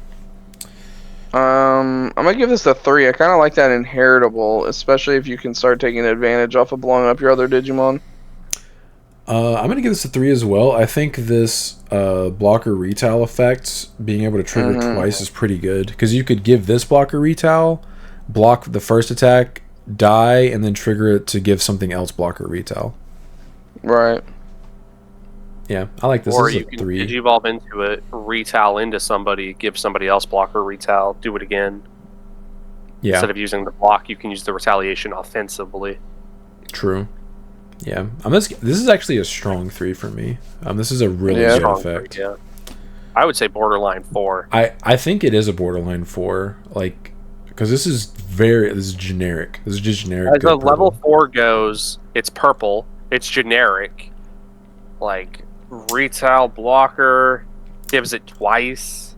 The card art also goes dummy hard for me. I can't wait to see this with the purple border. Oh, yeah. I mean, dude, they just look like they're about to drop the fattest mixtape I think I've ever seen. They are. And it's called I'm Killing 2 of Your Digimon for Free. Hey, Salamon is a wicked DJ. Yes. I'm going up to 4 on it. I could see an argument for it being a 4 with how generic and good this is. In addition to the inheritable, like, I'm not even... It's like, I feel like if you give this to any other color, he evos for 3. Yeah. You could also play this in... SOC. Yeah. Because they can play them out for free. They could. Although it's not an on-play, though. Yeah, they could. The issue with that is it's not an on-play, but yeah, you could potentially sprinkle this in something because it's of the trait, but yeah, it's very good. Alright. Punkmon. Evil's on top of level 3 with evil trait for 2 memory, otherwise red or purple for 3 memory. When Digivolving, if you have 1 or fewer tamers, you may play 1 Yuki from your hand without paying the cost. Inheritable, this Digimon gets 2000 DP on your turn. Okay. Yeah, that's alright. I give it a 3. I'll give it a 3 only because it plays the tamer. The fact that they made it Evo for more expensive on the colors is dumb. That's what I'm saying. I don't know why they're doing this with just this archetype. Yeah, it's weird. I think if you wanted this card to be even better, it should have an additional effect of if you don't get to play the tamer, you get to trash a card in hand. Or both. Yeah, or why not both? Like, especially this whole since we're deck playing. The entire archetype should just premium. trash cards from your hand as an option. Yeah, we're paying premium memory for not premium effects. Yeah. I'm gonna go with 2. I'm not on it. I'm only giving it a 3 because it plays a tamer for free. Yep. Yeah. Like, I can see an argument for a 2, but because it plays your tamer, I'm giving it a 3. Orochimon. Blocker. On deletion, trash 1 card in your hand, then delete 1 of your opponent's level 3 Digimon and 1 of their level 4 Digimon. Inheritable retail. You can play this in the Heavy Metal Dramon deck. Yeah, because this is the level 5 to the Eismon. Yeah, it's a Dark Dragon. Okay, I mean, this is why are these cards doing a better job of trashing cards in hand than the actual line? I'm gonna give it a 2. I just don't think it does anything for me. Retail is nice, I guess. It just doesn't jump out at me. I think the blocker with the on deletion is good enough in addition to the inheritable for this to be a 3 to me, but I definitely am underwhelmed by this card. Mm-hmm. Yeah. No real way to make it cheaper either, so you're almost always evoing for 3 unless you have training cards and stuff. I believe the tamer reduces the evo cost for this, if I'm not mistaken. Oh, okay. Well, I can't remember for sure, That's though. Loudmon. Rule trait has Dark Dragon type. Digivolves for on level 4 with Dark Dragon or Evil Dragon for 3 memory, otherwise 4 memory on purple or red. On play / when Digivolving, trash 2 cards in your hand, then delete 1 of your opponent's Digimon with 7,000 DP or less. Inheritable while you have 4 or fewer cards in your hand. All of your Digimon with the Dark Dragon or Evil Dragon trait gain security attack +1. This effect right here is what the entire archetype should have done. Yep. Yes, now imagine the rest of the archetype did that. That's what I was just about to say. Yeah. Like, you're getting to your level 5, and now we're trashing cards out of hand? It just seems like it's a little too late. Yeah, at that point it's going to be a struggle to keep your hand size small. I'll give this a 3, though. 3. Yeah, 3. For me, it's like a weak 3. Yeah. I'm only giving it a 3 because that's security check +1. Assuming you can get your hand size that small. Yeah. Lady Devi X. This is where they Increase booba size. Yeah, so we determined in a previous reveal week that female-looking Digimon store the X antibody trait in their breastises, because for some reason they all get ginormous whenever they hit the X antibody form. Yeah, they get some real Dobon honkaroos. Yes. Lady Devimon X on play / when Digivolving, 1 of your opponent's Digimon gains end of attack, Delete this Digimon until the end of their turn. Then if Lady Devimon or X antibodies in this Digimon's sources, you may play one Voli and Zerdrucken token, which is a Digimon level 4 purple 5000 DP blocker and retail. This does Evo on 0, or Evo's on Lady Devi for 0. Inheritable opponent's turn. When an opponent's Digimon is deleted, you may play one purple level 4 or lower Digimon card from your trash without paying the cost. If you remember back in the day when we did our reveals, we actually found out that the token name was foreign language for "Step on Me, Mommy." I mean, I think it's German, but I don't think it translates to "Step on Me, Mommy." Nah, man, we did the research. It's probably like pain and suffering or something like that, would be my guess. Nah, I'm pretty sure it's "Step on Me, Mommy." Or suck and a word that rhymes with suck. I'm gonna give it a 4. That seems like a very strong card. I agree. It's a very strong level 5X antibody. Yes, I would give it a 4 as well. Agreed. Beelstar Ace. Eva's on top of level 5 with 3 muskets in text for 3 memory. Otherwise, purple level 5 for 3. Plays for 6. On play / when evolving, return one option card from your trash to the hand. Then you may use one option card with the 3 Musketeers trait in your hand without paying the cost. When attacking once per turn by trashing one option card in this Digimon's sources, you may use one option card with the 3 Musketeers trait in your hand without paying the cost. I mean, it's kind of like the star of the deck, right? Pun intended. Yes. This is the whole point of the deck, much like the original design. Yeah. I like how they kept the Evo cost down. I feel like in other decks this probably would have been a 4 cost. This is a strong 4 for me. Yeah, same. Strong 4 for sure. I feel like this deck's going to be low-key annoying to play against, looking at you, Ben. Much like your Hexablomon deck, I'm sure. Nidhoggmon. Sick art. Trash main. If you have 4 or fewer cards in your hand, play this card from your trash with a play cost reduced by 4. Blocker. On deletion, you may play one level 5 or lower Digimon card with the Dark Dragon or Evil Dragon trait from your trash without paying the cost. So you can potentially play this guy for 7 memory. Which is the price of a level 6 ace, I guess. Yeah. Meh? At least it's from your trash and not like your hand, you know what I mean? It is, but like, you're having to keep your hand size 4 or fewer, and you still have to pay 7 memory for this dude. Yeah, and he doesn't have an on play. I'm starting to be less and less interested in this deck, unfortunately, because I knew that the main line, at least the Impmon line, is like, okay, cool, and then this second line that they're trying to force you to play in the deck is just really, really bad, in my opinion. I feel like it's a trap and you just don't play this line. Yeah. Yeah. I think it's one of those decks where you might have to wait for them to print a secondary line that's not Nidhogg's line. It's another Impmon line that goes through these same Digimon in order for this to be a full-fledged, usable deck. I'm going to give this a 2. Yeah, 2 sounds good. Like, the fact that this is only an on deletion, like, if this were an on play, this would probably be worth it. Yeah, right. On play on deletion. Yeah, on play on deletion, because you could paying 7 memory to get a mega and something else out would be kind of worth it to me, but like it's just meh. And then if they remove it, you get another dude. Yeah, assuming they're not playing blue. Yeah, fair. Lilithmon X. Evil's on top of Lilithmon for 1 memory, otherwise purple level 5s for 4. All turns once per turn when the Digimon would leave the battle area, other than in battle, if Lilithmon or X antibody is in the Digimon's sources, by deleting one other Digimon it doesn't leave, that includes your opponent's Digimon. All turns once per turn when another Digimon is deleted, if it's your turn, you may play one purple level 4 or lower Digimon card from your trash without paying the cost. If it's your opponent's turn, trash the top card of their security stack. That's pretty cool. Too bad Ice Sweet kind of poops on that, because that's battle. I mean, they just stop you from attacking with all their inheritables. Although I guess you would strip their inheritables. Touche. I'd give it... I was about to say, what inheritables?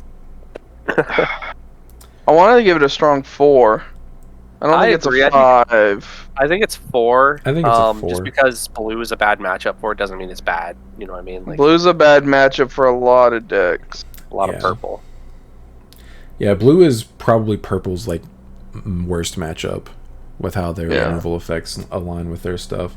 I'll give it a 4. This is basically power creeped EX6 Lilith to me. Yeah, EX6 plus this one is just a really good combo. Mm-hmm. All right, Heavy Metal Dramon. One of the coolest looking non-alt art cards in the set, or just like he does just look like nice. in general. In general, it just looks really cool. Yeah. Like, hey, what if we took McGee and made him sick? He listens to heavy metal on the daily. He does. He evos for 4 memory on level 5 with Dark Dragon, Evil Dragon trait, otherwise 5 memory on purple or red. When Digivolving, trash 2 cards in your hand, then delete one of your opponent's Digimon with as much or less TP as this Digimon. That's literally anything in the game with all the inheritables you stack under this. All the inheritables, yeah. End of your turn, once per turn, you may play 1 card with the Evil, Dark Dragon, or Evil Dragon trait, any play cost of 8 or less from your trash without paying the cost. For each card in your hand, remove 1 from this effect's play cost maximum. So, I mean, he poops out dudes. Okay, so hold on. Play 1 card with a play cost of 8. For every card in your hand, remove 1? Yeah. So, like, if you're at the 4 or fewer threshold... If you have 4 cards in hand, you're playing a 4. Yes. That's bad. Correct. I think it should have said for each card in your hand above 4. I think it should have said... I think it should have said just play a guy. Just play an 8 cost, yeah. I mean, it is every single turn, assuming your opponent doesn't immediately answer this card. It's his Wind Digivolving effect is really cool. I think it'd be better if it were a Wind Digivolving / Wind Attacking effect. Or hear me out. This is how you make it better. Instead of saying end of your turn, you say all turns at the end of the turn. Yeah, it just sucks that like once you get into this guy, you no longer have ways to cycle cards out of your hand. Like you have to go into another line to start trashing cards again. Yeah, like if let's say you Evo into him while you have 3 cards in hand, you're playing out a 5 cost, which is what, the level 4? So the level 4 is 4 cost, and then you have to Evo into another level 5 to trash more cards to get more bonuses off of it, and it's just like, okay, but cool, that effect is end of turn, the turn's over. I don't get to do Evo. I don't get to continue. Like, I don't see where they're going with this. Like I said, I think we need a second line to flesh the line out more. For now, this is a 3, a 2 or 3. Week 3, high 2. It's a week 3 for me. I'm giving it a 3 because its art's really cool. Art carries. Yeah. Arisa, 3 cost tamer. Start your main phase. If your opponent has a Digimon, gain 1 memory. All turns when one of your tokens or Digimon with the purple trait is deleted by suspending this tamer, you may play 1 level 3 Digimon card with the puppet trait from your hand without paying the cost. That's pretty good. You're just going to keep recycling your tokens. I mean, they're not more of these have out. It's from your hand, but it is pretty strong. Yeah, Brain, you lied. This doesn't play a token. It just plays another level 3. Yeah. Oh, I think it's the starter deck one plays tokens. Oh, like that one's better. Alright, yeah, that one does sound better. I mean, nothing against this card. I think you would still find a way to play this card. Like, you'd probably play both. The better it is. Yeah, this seems like it's good, because you just get to keep spamming the board. I'll give it a 3. Yeah, a 3 sounds good. Shoto. 5. Unfortunate. 3 cost tamer. Start your main phase. If your opponent has Digimon, gain 1 memory. End of your turn. By suspending this tamer, one of your Digimon gains piercing and blocker until the end of your opponent's turn. If it has the Vortex Warrior trait, unsuspended. This was a poor card design here. They should have said... generic. Should have said one of your Digimon with the Liberator trait gains piercing and blocker. I don't know what the hell they were thinking with this. This was a massive mistake. Obviously, whoever wrote this card out didn't think of Mother D. Reaper. They didn't think about a lot of stuff. This power creeps Demon Lords, Mother Control, like it just enables so much stupid stuff because it's generic. Listen. This card gets a 5, an extra 5 from me, just because I didn't realize his name was Kazuma, which is the same name as one of my favorite anime protags from Konosuba. So dumb. I will also agree this is a 5. Great This was a name. terrible card design. It's going to go in several decks. Super generic. Love it. 5 out of 5. I'm shocked that they had an oversight like this deep into the game. Yeah, I mean, are you serious? Like, they... Like, EX6... not EX6. EX5 was not that long ago. BT15 was not that long ago. Yeah, the card design team is just... It seems like because of so many oversights and, like, cards that just are way too good, it's like they're getting kind of lazy with their card design and they're just not trying to think very hard about, like, how easy is it to break this card? Whoa. Listen, green. The Green. What sucks for the Green Liberator... needed something. What sucks for the... This isn't a green card, dude. This is a generic card. It's a literal green card. It is a generic card. It's a tamer, so you don't need to meet the color requirements. It's a generic effect. It's it's a colorless card. Any deck that this card's in is bumping green up in power. What are you talking about? Anyways, I think this is going to suck for this deck because this tamer eventually might see the ban list because it is a rare, so they're more likely to hit it than something else that's causing the issue. True. I don't think this is like so warping that it will see the ban list like immediately. Yeah. But a lot of people are calling for this card's head, and I can understand why, because giving decks that had no right to have blockers on their field blocker every single turn is just not good. Wild. Yeah. Yeah, Especially since I know you guys probably have seen it, we are getting more D-Reaper support literally right now revealed. So yeah, and just making your mother just a ginormous blocker every turn. Assuming you can just play D-Reaper or you can just play 4 mothers and just be spamming this guy.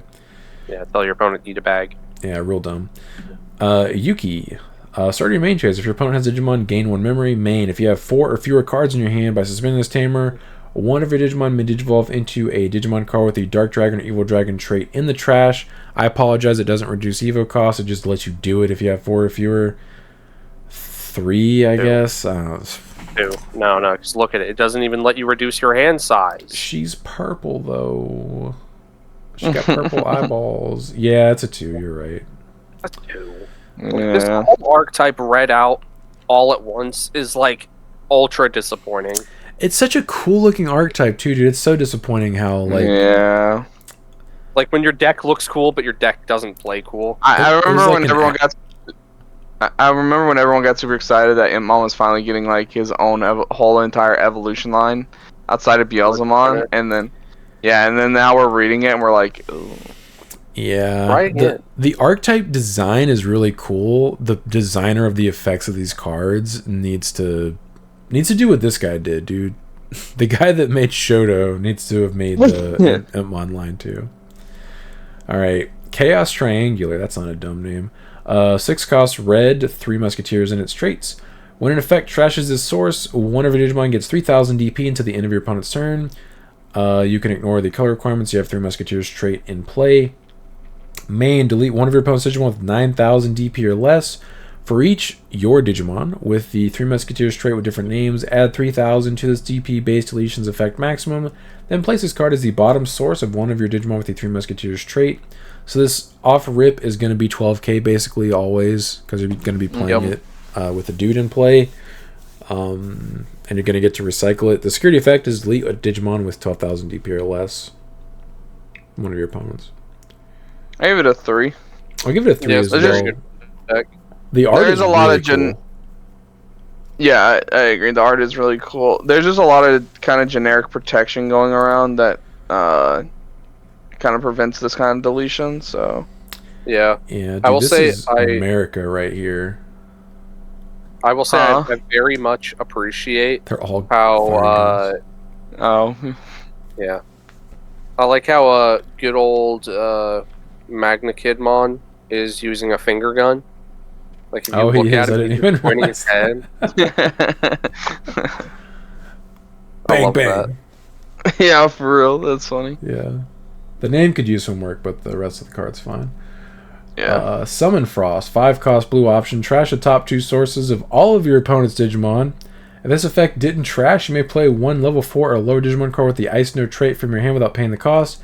Then none of your opponent's Digimon with no sources can attack until the end of their turn. Security activates the main effect.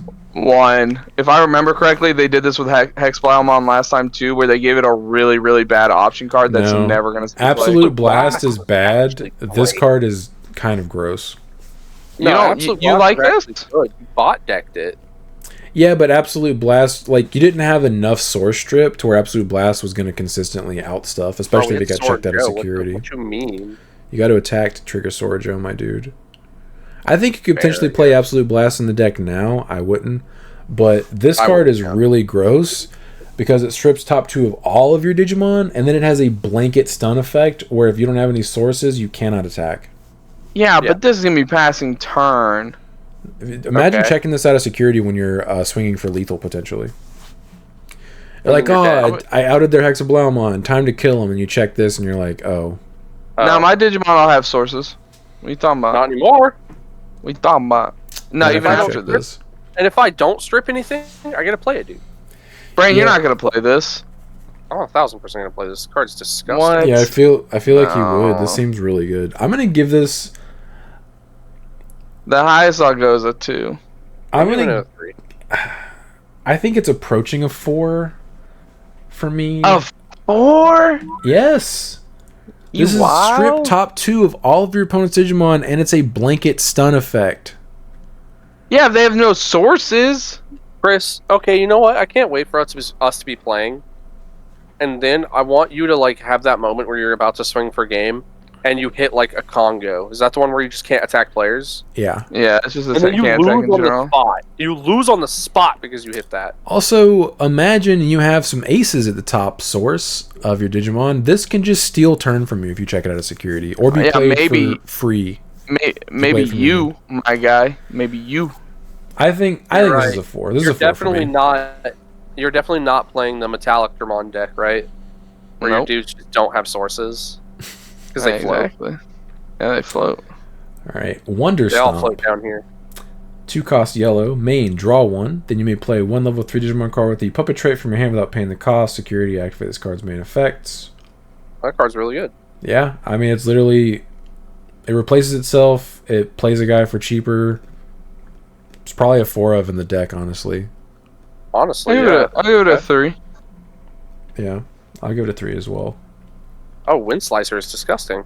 Wind Slicer, 2 cost green. Main, you may suspend 1 level 6 or lower Digimon. If this effect suspended your Digimon, unsuspend one of your Digimon. Security, activate this card's main effect. So, also notice how this is generic. It is.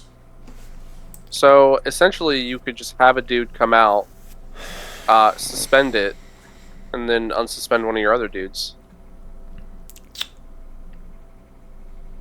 So I think this card's really good if you play a deck that goes wide. I think this is a 2 for me. Yeah, I I was don't gonna like give it a this 3. card either. I think what this card does, your Digimon already do for you. Yeah. Like, I think this is a card that doesn't make the 50 card cut. Like, at least Wonder Stomp replaces itself. Yeah, Wonder Stomp's just a consistency card that you can play and then also just Yeah. play a dude for free. Like, it gets your engine going. And then you also get searches off your level 3s. Yeah, this card, like, by the time you get set You're up, already, you're already set up and Yeah, then using it. your Digimon are suspending your opponent's Digimon by themselves. Like, they don't need this card. Yeah. I see what they're trying to go for with this. I think they should have just done the same thing as this. I think this was probably a Yeah. mistake. I'm with you, Sean. I'm gonna give it like a 2. Yeah. Der Blitz. 6 cost for black. Der Bears. When an effect trashes this Digimon, when an effect trashes this Digivolution card, de-evo one of your opponent's Digimon, get wrecked Hexablow.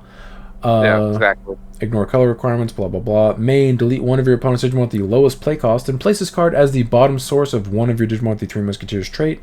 Security, delete one of your opponent's Digimon with the lowest play cost. Yeah, so I would have to be hella careful playing into the 3 Muskets deck, playing Hexblow. I feel like I like you just auto lose to that matchup because all of your mandatory source strip effects, like you're just going to be forced to strip their options at some point. Yeah. I'll give this. What did I give the red option card? I think a 3. I like this one more. I like this one more. I think this is also a 3 because it's lowest play cost. Yeah. I'll give it a 3. I'm gonna give it 3.25. If it were highest play cost, I think it'd probably be like a 4. Because it's lowest play cost, like you're never, unless you're playing this for free or tucking it off of one of your effects, like you're not feeling super awesome about this, unless your opponent just is a 1-stack deck. Right. Yeah. Hurricane Screw Shot, 6 cost purple. When an effect trashes this source, gain 1 memory. Main, delete one of your opponent's level 3, level 4, and level 5 Digimon, then place this card as the bottom source of one of your Digimon with the 3 Musketeers trait. Security, delete one of your opponent's level 3, level 4, and level 5 Digimon. Yeah, so it's just a better version of the last one they printed of this, right? What do you mean the last one they delete, printed? I think the last one was her card that like deleted a level 5 or lower, right? Are you talking about the Fly Bullet? Fly Bullet, yeah. Fly Bullet was level 6 or lower. Level 6 or lower? Oh. Yeah. Yeah, Fly Bullet was really good. Yeah, Fly Bullet just Yeah, didn't I thought interact with I thought 7s, and that was 5 or it. lower. I think this card is probably a 4. Yeah. 4. And you'll just gain memory, which is good. Then delete multiple bodies. Pretty good. Yeah, I think this is kind of nasty. 7th Fascination, if I recall correctly, this is pretty broken. 7 cost, purple option, has 7 Great Demon Lords in the trait, so you can play it in Demon Lords. Trash, your turn. When your Digimon digivolves into Lilithmon X, by returning this card to the bottom of the deck, activate this card's main effect. Main, all of your opponent's Digimon gain end of your turn, delete one of your Digimon into the end of their turn. Security, delete one of your opponent's unsuspended Digimon. Pretty good. Yeah, that's like a solid 4. Yeah, I would say this is a 4. That blanket effect is completely nasty. Yeah, it's kind of nasty. Basically, unless you can gain immunity or kill them when you get this activated on you, all of your Digimon kill themselves. Yep. Right. Unless you have Mother D Reaper. Yeah. With blocker, of course. Of course. Yeah, this is very gross. And the fact that it's a blanket effect, like even if you promote from raising, you still have that. Yeah, you're still gonna die. Yeah, that's pretty gross. Alright, Beelstar X. Digivolves on level 6 with 3 Musketeers trait without X antibody trait for 1 memory. Otherwise, evos for 4 on top of purple level 5s. When digivolving, you may use one option card with 3 Musketeers in its text from your hand without paying the cost. When digivolving / when attacking, not once per turn, by trashing 2 cards with 3 Musketeers trait in the Digimon's sources, delete one of your opponent's Digimon with the highest level, and trash the top card of their security stack. Well, it's a good thing you're not gonna have any sources under this to begin with.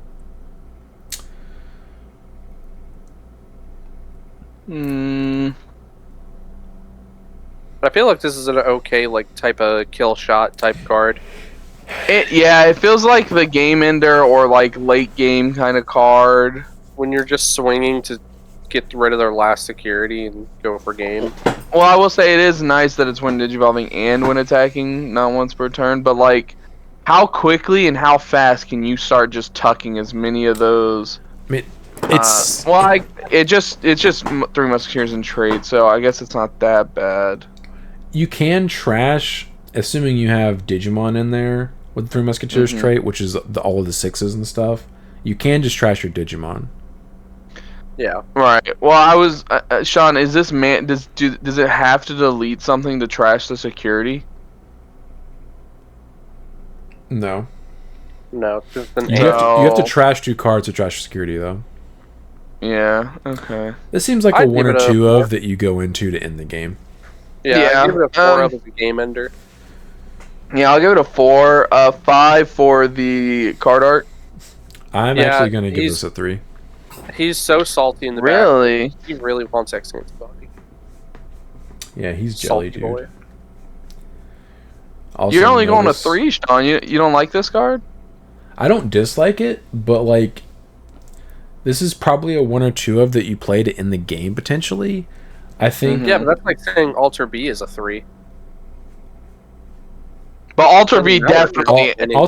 Alter B potentially Alter B- just lethals from 3 security though. Yeah, Alter B ends the game. This potentially can end from 2. Because when you Evo into it, you're trashing 2 to trash the security, and then you swing, you trash 2 more to trash the security. You got a bunch of sources in your stack, my dude. That's 4. That's a lot of 4. That's a lot of 3? options. Your rookies 4s and 5s do not have the trait as a rule. It's a card effect. Oh, that's right. You can only trash the 6s and the options with this effect. Okay, okay, you're right. Okay, you're right. Bump it down to a 3. That's right, because it is a rule. Yeah. Oh, okay. Yeah. Bump it down to a 3. Okay, you're right, Sean. Good catch. This is one of the worst secrets ever printed in the entire game. If I pull this card when I get this set, I am going to immediately throw a fit. I will throw a Brandon level sized event fit. This is definitely number 1 worst secret printed so far in this game.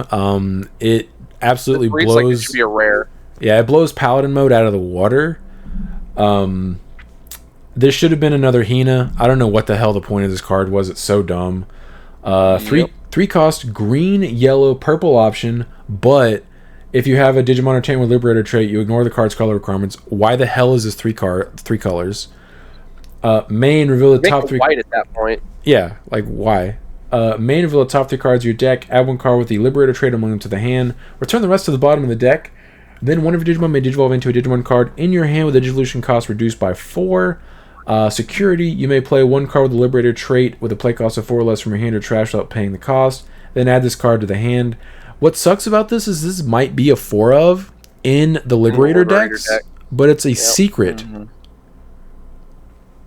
So, like, there's probably going to be a slight paywall for people that are trying to build this deck because you have to play a 4 of as it's like All Force. Yeah. I mean, I would probably play 3 in my Syndrillamon deck. Why not 4? Just because I want extra room for the stomps, the wooden stomps. Just do 4/4, dude. Sean, you're forgetting Brandon likes, but the 1 is just a shoe. Remember Brandon's foot fetish. True. This one, all the feet are cut off. Yeah, besides the Shumon, which he's being covered up by the lady. Yeah. Right. Okay. Overall, I'll give this set probably like a 3. Yeah, it's a very average set. The average card is average, and average cards are average. So this set is average. I like some of the stuff they're doing in here. Like, I think the new lines for the Dragon Links deck, or whatever the hell people want to call it, are good. Hexablaumon's pretty stupid. The Vortex guys are nice. Syndril and Zephyr are decent. This guy's actually pretty cool. He might be interesting. Yeah. Yeah, I'll give it a 3. Make him the secret. It's unfortunately because this archetype just kind of blows. Yeah, there's nothing I'm super excited to build in this set. So I'm gonna give it a 3 as well. And I think that one, this is a rare Bandai. What are you doing? Yeah, the heavy metal Dramon's line and the nature spirit lines are just kind of what brings this set down for me. Because if I pull any of those super rare cards, I'm just gonna be super upsetty spaghetti. Except for the DNA level 7. True. Also, this guy's probably gonna be like a $5 to $10 rare. Oh yeah. Facts. Faux show. I'm gonna be trying to scam everyone at our locals and be like, "That's like $1. You want just this dollar? You want that off me? That card's gonna be bulk, man. You want to just hand it over? Yeah. Yeah. Okay. Comment questions. I actually haven't looked at them all that much this last week. I can't remember if we had a lot or not. We came back from the stream, and on my screen, it was just the Agumon that I'm assuming Brandon had showing at the screen, but it was like frozen there. Oh. Dang, that entire time? That's crazy. Dang, dog, that's crazy. Well, I'm waiting for Sean to freeze, because every time we come out of stream, he always gets frozen on my screen. It's probably something on my end. Yo, load. There it goes. Boom. What? For me, you're frozen. I stopped moving. Yeah, are you still just looking down, not blinking or anything? I'm looking at you. Yeah, see, you're frozen for me. That's on you then, because everything's moving in It my is. end. Oh, okay. Well, yeah, It's no, not yeah, me. yeah. This just happens to me whenever we come back out of stream. I just assume it's because I'm on my phone. Probably has something to do with it. Yeah. All right. 'Cause Comic. I lose Brandon altogether, and you get frozen. Interesting. Comic Yeah. questions. Impact Entertainment. Sup nerds, wanted to know if there was any future plans on streaming on Twitch for any regional content, viewer battles, deck testing, etc.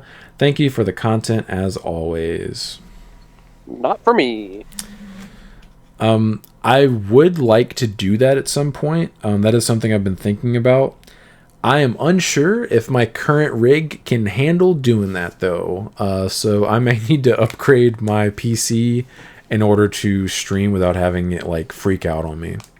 Yeah, I was gonna say probably once Your new setup. you're able to fix your whole setup, that you'll probably be able to do that better. Yeah, that would be something I would probably end up doing. I don't think I'm ever going to get to a point where I want to stream webcam tournaments. But streaming like me playing on one of the Sims, I have considered, and it's something I do want to do at some point, just not while I have this PC. I think it would be really cool if we hosted our own tournament and like Commented one of over us it. or one or two of us were like commentating over it, and one was like kind of like the host. You could do a three-person commentary booth. You have the color commentator, you have the breakdown commentator, and then you have Taz. Sean doesn't get that reference. It's okay. Correct. No. Yeah, that is something that could potentially happen too. But as far as streaming myself playing in webcam tournaments, probably not going to do that. But yeah, either what Brandon said or what I said earlier is definitely something in the future once I get a new PC. Yeah, we could do like what who is it that does the box giveaways? Eagle. The box tournaments. Eagle, yeah. Just like have everyone like what's the pay in? Do you have to pay it to get into that, Sean? Yeah, it's not I mean, free. if a box is on the line, yeah. Well, yeah, that's what I'm saying. Like, how much is they're paying? Like $6? I don't know, man. Do you need to know the entire breakdown for something? Oh no, I was just wondering. Oh, I don't remember off the top of my head. Gotcha. It's a real... no, that's he just invited you, right? That's what it was. Yeah. Oh, okay. Yeah, it's not free for everyone. Gotcha. Let's see. D Lacey 1895. Question: D Evo is arguably the best removal. Unfortunately, it's stuck in black for the most part. Do you think this idea could help curb its power and revitalize an old mechanic, making level 2s have top text effects instead of just inheritables? The effects would basically read if the face-up card will leave the field, X would happen. I think it's an interesting way for Digiburst to be somewhat viable again, since you could easily manipulate your sources to just have the egg, and when printing new Digiburst cards, they don't have to be necessarily overtuned to be relevant. You just keep all the power on the egg when it leaves the field. Nah, Digiburst is a dead egg? mechanic. Yeah, unfortunately. So are we saying the egg is on the board? So Yeah. he's saying that I think D Lacey gets kind of shafted by black decks at their locals, and they're getting D Evo down to their Tama, and it's like pooing on them. And I wonder if they're also trying to play a Digiburst deck. The thing is, the reason why Digiburst decks are dead, in my opinion, is because you have to make those cards that you're Digibursting out either super good, or you have to, because again, you're getting rid of all your sources. So this is like, You like, paid this good is memory like- for those sources. right. So like, and that's what always made Digiburst such like a weird, dumb mechanic, because like, I'm having to get rid of these cards that I actively had to pay memory to get my effects. And then that top card, whatever's doing the Digibursting, that effect better be worth all those sources you're trashing. And I just think they want to move away from that, because it's a really bad mechanic in my opinion, because I don't want to give up all my sources for like a mediocre effect. Yeah, I would. So they have to be like broken for me to want to be like, okay, let me just trash all these sources. Yeah, unfortunately, the best Digiburst card we've had is limited on the ban list. Because it did have a very strong effect. But yeah, I don't think level 2s need to have an effect like that. That is an interesting idea, but that would be very weird for Bandai to print effects on level 2s with the understanding that the only way to have that happen is for you to get de-evoed. Now, right. Well, that and because like even if you like hatched it, like nothing affects the training area or the raising area, so it's well, like he'd say it'd be a leave the field effect, which actually it would make Belphimon better because you could play those Tamas in Belphimon with the little whatever the hell those things are called engine. I don't think Bandai needs to print cards to make black worse. I think they're doing that fine. themselves. Yeah, they're already doing that. I will say like it would be interesting if we had level 2s that when hatched could get an effect that could affect your board. That would be cool. Like, oh, I didn't see a rookie, but this level 2 says start of your like main phase or something like that, or something like that. Some generic like, oh, if X is met, you get Y. Like, oh, draw a card. That would be interesting. Maybe that would be a power creep for Digitamas. Would be an upper text effect that applies in your raising area. Oh, I just thought of something. Like, start of breeding phase. If this card is already face up, draw one. I can see that. So, that would power creep. If you didn't have a rookie, you get to draw another card. I do like that. I would have to think about it to see like if that would make abusable. Yeah, because I feel like security control would probably just play that. Yo. Draw cards. Having said that, I think security control is a Mother D Reaper Shoto deck now. So like you'd have to pick one or the other, and I think the Mother D Shoto engine is probably better at this point. It can't have an inheritable. I mean, it eventually could get an inheritable, but I could see why you wouldn't want to have it. BT20, who cares? Yeah, at that point, that's what I'm saying. Its inheritable could be like plus 1,000 DP or something stupid like that. I just think it would be cool if it would help mitigate some like bricking problem. Like imagine it's reverse Uko, where instead of promoting, if you didn't promote, you get to like reveal top 2 cards of your deck, add 1 level 3 Digimon, bot deck the rest. I do think that's an interesting concept. I think that is something that maybe we could see in the future with Power Creep Digitama, because that is a direction they could potentially go. Yeah, it's specifically just made just to help you not break. Yeah. But yeah, no need for the leave play effect. I think if you're losing to black, you need to look inward. Yeah. Mick C. Nike, how is Digicross not okay, but Patamon is? Lamau? Because we're a bunch of Gen 1ers who like the first tier of Pokemon. What? No, I'm with this. I'm with this guy. Shut up, Chris. Because we like the original Digimon characters, okay? We don't need oh, look at me, I'm Omnimon from Timu. Get him out of here. It's not even that for me. Digicross is the pendulums of Digimon. It's a bunch of free resources that you get to play out. Tuck resources. Oh, you killed my dude. Put them all back underneath my tamer. Do it again next turn. Leave my Cleese alone. Leave Cleese alone. That's why it's not okay to me. It's basically just a bunch of free resources. Patamon does require setup, and now that TK is at 1, basically you just have to hope that one gets in there. Yes. Does that mean DNA decks are the Xyz of all Digimon? Yeah. Yes. Yeah. What's our link? Not link. Link or synchro. What's our link in synchro? Do we have them yet? I guess just DNAs. I don't think we more have that. DNAs. Yeah, we don't. Oh, because DNAs you overlap them. Yeah, I don't think we would have that. Oh no, DNA can be Xyz. Synchro can be what? Aces? No, because synchros you take 2, you trash them, you make a number, and then you play it. Yeah. I think DNA and Xyz are actually, that's hilarious. Yeah. Yeah. Blitz Comet 117 comment question: what is everyone's preferred art style artist if you have one, or favorite card arts? I personally prefer the more realistic designs such as the Blitz and Crest from Alter S. I think they just look way too cool for some reason. Also, Sean spelled incorrectly. My name is part of the channel, please. It's in the name of the channel, guys. Come on.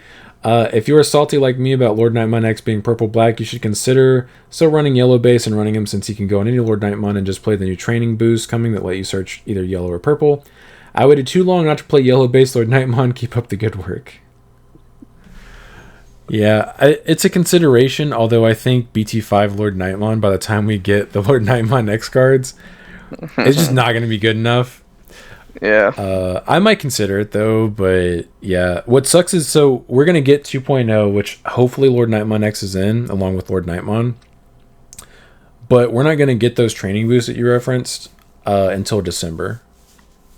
So yeah, there's gonna be quite a period where you can't do both.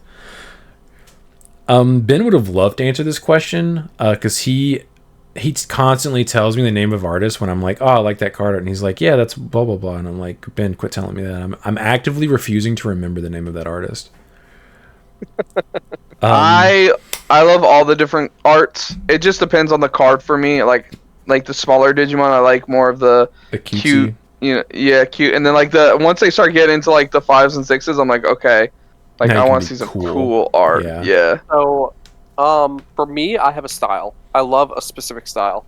I love white background with really good design.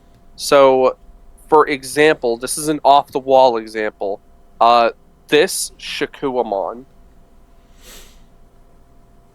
Or the BT12 Tamers. Yeah. They're alt art. I love, like, Sean, we disagree on this, I know. I prefer normal art Rena, and I know he prefers alt art Rena. I love white cards. Something about them are just really cool. She's chilling with Vmon on the alt art. She's about to suplex him. She's definitely about to powerbomb him. Yeah. Like your merciful mode alt art, I love that. Just something about a clean. I like clean art. I don't like it when too much is going on. I like those designs. I also like the ones where it's like super duper colorful, like Jesmon GX alt art, Jesmon X alt art. I think those look sick. Shine Ace, that one looks really sick. Yeah, Shine Ace looks very nice. I really like the Royal Knight and the 7th Grade Demon Lord designs. Those might be some of my favorite. Yeah, it's hard for me to pick anything that's my favorite just because I like so many designs. Yeah. And I'm assuming different artists. I don't pay attention to the artist. Ben does. Like, I think something like the Royal Knight arts from BT13 are perfect because they're simplistic, they're beautiful, and they're in theme. So you can have multiple that have that same aesthetic. I think those are peak. And they're sharp. I would have liked more texture on those cards, but yeah, their designs are nice. Yeah. Like, even the English exclusive, like, Metal Greymon Ace, the black background really suits that card. I think it looks really nice. He looks really good. It's a shame that card sucks. Yeah. Too bad. Robbie Martin 323. Red being the protag... Huh? I said Robbie? Robbie? Red being the pro tag color should be the searching color, or they should just have a mechanic where if they leave the field in any way, they can float into something from deck.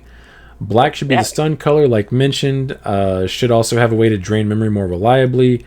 Green needs a way to swarm outside of bunnies. They need options or tamers that play level 3s for archetypes, plant, insectoid, etc. They already have that. End of the day, Bandai needs to implement some way of bringing down yellow and blue more effectively. Yellow equals limit the number of times or ways of actually looking into security. Blue equals hand limit. They don't need to limit yellow. They need to limit blue. I don't know if you're looking at the recent topping decks, but it's like 95% blue. Yeah, I don't think hand limit is the solution in blue. I think the repeatedly unsuspending with jamming, as well as having one of the best removals in the game. I would say it's third best removal in the game, as bouncing and or bot decking is really powerful. I don't know about floating from the deck. I do like the idea of floating into something, kind of like the Dragon Link's Megas. Floating from the deck is a no-go for me, though. Imagine the red searching was the first ever like searching that actually let you go through your deck and force you to shuffle. Listen, once we get to that point, I know the game is shot. Yeah, Okay. it's all downhill from there if they let us. They have look into. They have the deck made like a that. very a very concise effort to make sure that never happens. Yeah, it is clearly not going to happen for us. If it does, it probably will be the beginning of the end. Yeah. Because at that point, power creep's probably going to be insane. I don't know about memory drain from black, but I like the idea of like maybe increasing the Evo cost or something like that. That's more stunny. Green does have a way to swarm with insectoids and plants specifically, which is something interesting because you mentioned those archetypes. Bloom I think she wants more. and Tyrant. It'd be all right. More. Oh, I see. Okay, I see what you're saying. Yeah. They want like the double typhoon, but for those other archetypes. Yeah. Okay. Yeah, you're right. I misunderstood that. Yeah, yellow doesn't need to be hit, dude. Look at the topping list. It's not. Yes, it does. It's all blue. Okay. Kill it. Anyways, Fire. Benjamin Wiseman 6567. Chris, you can do Imperial Dramon base with Magnex as a top end, and I've been playing it and love it, but it takes a lot of setup to get the full effect. Ideally, you want a BT3 Davis, BT8 Davis and Kin, and BT16 Davis and Kin out. Jesus. You come out of raising with the Togemogumon or Elijahmon. Go to 5. You're able to get in 2 swings with Pyodramon and 2 swings with Magna X as long as you don't get Ace first. Of course, if you have HP, you don't need as much memory. Why do you need all that? Can't you just have the one Davis? Well, no. And then So it's to get extra memory. It's to get extra from the memory. Davis pin. It's to play the body out for free. This is a Brandon level setup. It really is. I think there's a lot of Winmore happening here. The base concept. Progenitor. Yeah, the basic play the concept is aftercard. interesting. I don't know about playing all those tamers, dog. That's a lot of tamers. This is how I see it. All you need really is That is 3 consecutive right. turns of playing a tamer. you need the Davison Kin that allows you to play the Digimon out for free, Yes. right? And then when you DNA, you get a gain of memory. You promote the armor, whether it's Lydramon or the Toga, Yeah. and then you play out your other Digimon. And my assumption is underneath the Toga, we're gonna have the end of turn DNA. You're gonna Digivolve into the Stingmon or the XVmon, whatever, whichever one you need.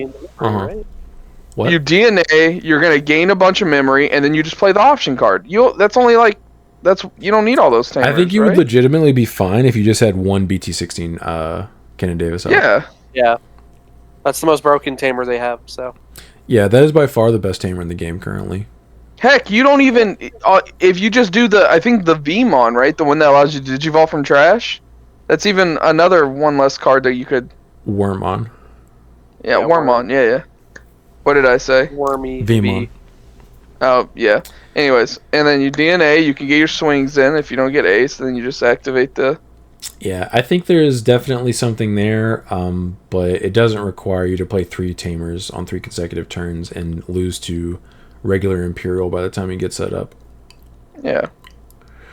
Adaptive reasoning. I'm going to play Lord Nightmon X and Yellow Lord Nightmon out of spite. I don't care. Shove some Amber Memory Boost in there. We're making it happen. We're making it happen. We're not getting those until December, guys. I also want to cope, but I just don't think it's going to happen. We're not getting Lord Nightmon X till December. We might get Lord Nightmon. We might get Lord Nightmon X in 2.0, which would be before December. I'm pretty sure. Pretty sure it's December-ish. So it's either I think right that's. before. I think that would right be after it. 2.5. We'd have to go look up the. There's no way because we're about to get EX7. We're waiting that long for 2.0 to come out. There's no way. Yeah, 'cause we're supposed to be fully caught up in the new year. Like we're supposed to be fully we caught would up by get like it- spring. So I think it's November 2.0, December for LM set. That's a and then long time 2.5 between is EX7 and January. 2.0. Okay, who cares? I'm What just about saying, like, if BT? they're trying to speed up the releases to catch us up, like, I don't think they're going to allow that much time. What about BT18? That's 2.0, my dude. That's Is that 2.0. part of it? I thought Yeah. it was 19 that 19, it started it. It's 18, 19, Oh, and then 19 and okay. 20. Okay. We have a roadmap. Just look it up. Yeah, I don't want to pull it up right now. Yeah, I won't be able to either. Palix X2 controversial take is that instead of increasing deck size, you reduce maximum card amount to 3. That will literally not happen. That is controversial. No. Can't do that. Yeah. One guy wants us to be able to pick up our deck and search through it. The other guy wants to limit to 3 cards. Is this Yu-Gi-Oh? Is this Yu-Gi-Oh? Is this the Yu-Gi-Oh? Suja Brains V2. Where'd you put a G in there? Huh? You said Suge. It's sub. That is Sub or brain. That is a D. It's Sudra. Oh my god, I have dyslexia. Yeah, Apparently. you're Damn. stupid. You're stupid. Who not can't me. read? Yep. Who can't read? Got him.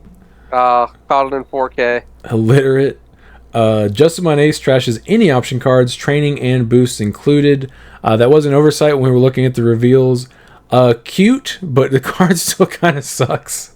That is interesting though. So the Justimon Ace can trash option cards on your opponent's fields. Like they can trash your boost and stuff. I will say that this shaft on the Omnimon deck, you can get rid of their trap card. It poos on delay options, but the deck itself gets pooed on by anything else remotely competitive. By itself. I'm sorry. Yeah, that is cool that you can interact with them, but yeah, it's unfortunately not good enough. Dauntless Odin 5648. In response to Ben's comment question, I could totally see a homebrew format that expands deck size with some other caveats. I've kind of thought about it before, but have never really tried it. Cool idea though. I think it would be cool if they did some kind of like interesting tournament where they were like 50 card deck. You can play only one copy of a card, and you can only play one color. Highlander. That would be, that would just be really cool. I think it would be interesting. It would have to be like a specialty event, like what the 3v3s are. You know what I mean? Like it's just like, hey, you go to like an in-person. Bandai ever does anything official like that. Yeah, since the player base kind of started complaining about the special Ulti Cup rules. Right. So it'd have to be just some kind of like gimmick, funny event. Yeah. Quarterback TCG. Y'all going to the Mesquite, Texas regionals? No, but I'm going to the Dallas regionals with Ben and Josh. Brandon and Chris didn't want to go. No. Time off that I've already used. It just wasn't. Yeah, viable. I don't have the paid time off. They're like, I'm gonna have to talk to people, dude. I ain't trying to do all that. Honestly, though, I'd rather stay at home. I'd be more afraid to. I wish it were closer. That's for sure. It would be really funny. All of us sharing a room. Me and Brand having to cuddle up in one bed. Ben and Josh in one bed, and then Sean on the floor. Yeah, I'm actually not staying in a hotel in Dallas. My wife has family there, so we're gonna be sleeping in a house. Oh, okay, lucky you. Yep. What I said still stands. Yeah, I mean, you guys can share a hotel room and snuggle with each other. Yeah, we have plenty of beds, Chris. Brandon, get out of the bed. We have plenty of beds. Kyle Newey 9278. Also, I got 12th in that tournament with Ancient Greymon for Equals tournament. Nice. He said he lost to the Mag Next player because Ultimate Flare game 1 when I had game. I'm assuming he checked out of security. Game 2 I bricked and he had me at 1 security turn 3 and 2 bodies on the field. Dedge. Nice. Jover. Yep, it's Jover. Technolich 667. Do the Beyond Broken videos. Prove Idora Gray can't come back. Hey, great news. It can come back. Started doing the series. Yeah, incoming. Great news. It's coming back. That card's never coming back, dude. J Stewart 0062. Something I think is kind of funny is hearing people talk about how Alpha can't come back because of the following reasons. It OTKs, can remove bodies, sits in the back, has no interaction, but what's funny to me is I feel like Mirage plays exactly like Alpha. Both need you to set up a couple of Tamers, training cards. Only difference is Mirage can play the Tamers for free and Alpha can't. Hey, guess what that means? That means Mirage is also broken and unhealthy. That doesn't mean Alpha can come back. It just means Mirage is stupid. Are we going to ignore the fact that Alpha also had built-in protection? Yeah, that is what he also overlooked that, but I think Mirage is obviously a very I think it's unhealthy. I'm not saying Mirage doesn't need to be hit, because it definitely needed to be hit. He did fail to mention the protection, yes, which was a big part of it. Alpha had that little extra. Yeah, Mirage can at least lose his security bombs, but most people don't play those anymore. Hold on. Okay. Okay. What are you gonna say? If everything's broken, nothing's broken. Nope. Bring it back. That's a Konami mindset right there, my dude. That is modern Yu-Gi-Oh. Yeah, for real. Modern Yu-Gi-Oh. If every deck can spit out an unbreakable board with 5 Omni negates, then nothing's broken. Yeah, I have seen memes going around. I guess Blue Eyes is getting more support, and everybody's like memeing it up now. Memeing. Yeah, who cares? Johnny Stevens 259. It's funny that y'all mentioned getting new players at your locals. My locals just got a few new players as well, and some old players have also returned. Hell yeah. Let's Nice. go. Oh, Jesus. Okay. Zero Core 1. You guys talked about colors and its draw strengths. Yellow has having the ability to use security, blue lots of draw, purple recursion. Easy ideas to add Cascade for green, allowing it to cycle through the deck to play the first lower level Digimon. This would combo nice with their alliance keyword. Red could replay bodies from sources on death, maybe even end of attack delete itself with a rush, since red is supposed to be the aggro color, so you have to swing and die. Play another body from stack and swing with that body. Black should be hard control with stack-like effects. Maybe on promote forces no Evo for the turn, or maybe effects that de-Evo an opponent's attacking Digimon, or even tamer effects that increase Evo cost by 1 memory. Would be interesting to see the other colors finally getting something to make them good again. If things keep going the way they are, blue will always just be leagues better unless a broken mill strat comes along. I actually like all those ideas. I agree. I liked what he said with the green, red, and black. I agreed with those. Yeah, like what do you think the game would look like if our top tier decks were black, red, and green? Completely different than it is now. Dude, it's so different. Like, because black being able to be a legitimate stall strat with like some really good control, that changes the game. Red being able to aggro you and kill you with like multiple bodies coming out, that kind of screams like what blue is already doing, but just with more steps. And then green being able to just poop out body after body after body after body for alliance is actually like, I think it's something we're kind of getting with bunnies, but we need to also give to other people. Yeah. Imagine we get Bloom 2.0, but Bloom has alliance. Nope. And the HPD. Man said nope. And I agree. I think those would be. I like that guy's idea more than the other guy's idea. I do too. I like those ideas better. Yeah, I think those are interesting. Planty_boy actually took the time. I don't know how they compiled this, but they did. As a BT17, the breakdown of dual color Digimon cards is red 107, blue 80, yellow 133, let's go, green 98, black 121, which is surprising, purple 110, white 5. And keep in mind, half the cards in BT18 are half yellow, so yellow is by far the most, followed by black and purple. So the next set we get is going to be even more. Research. Yeah, thank you. I knew black was up there. You were right, dude. I did not realize it was that close. They mix it with every color. Yeah, it's a shame that it Especially sucks, red. right? Yeah. Black, red, black, green, black, blue, black, yellow, black, purple. We got it all. Yeah, but I think it's because. Go ahead. I did not know yellow was that close to being eked out, which obviously once we hit BT18, it's going to like just go way ahead, but Yeah. surprising. Good on this guy. Damien Carr 168, thank you for being a channel member, Damien. Unfortunately, it's single target, same wording as Chaos Dramon. So Lord Nightmon X can only de-evo one Digimon, sadly. Yeah. Thank you, Damien. We can always rely on you. Sag. Yeah. It's still a really good card, but it would have been so much better if it could just target as many Digimon as possible. Right. Enigmatic Heart 666. Man, if my locals was nothing but Digimon Emperor, I'd kill the vibe to TBH LOL. So our locals is not just Digimon Emperor. There were 3 people in the room that were playing it, and Brandon just played all 3. Yep. Don't do it. I think he did. Bad idea. I think he very unhealthy. Didn't you last night as well? Yeah. You played everyone in the room. I didn't play against. I didn't play against somebody in round 3 or 4 that had it, so just 2. We didn't play a real person in round 3. Yeah. I didn't have Emperor in my deck last night. So you played both people in the room that had Emperor in your deck once again.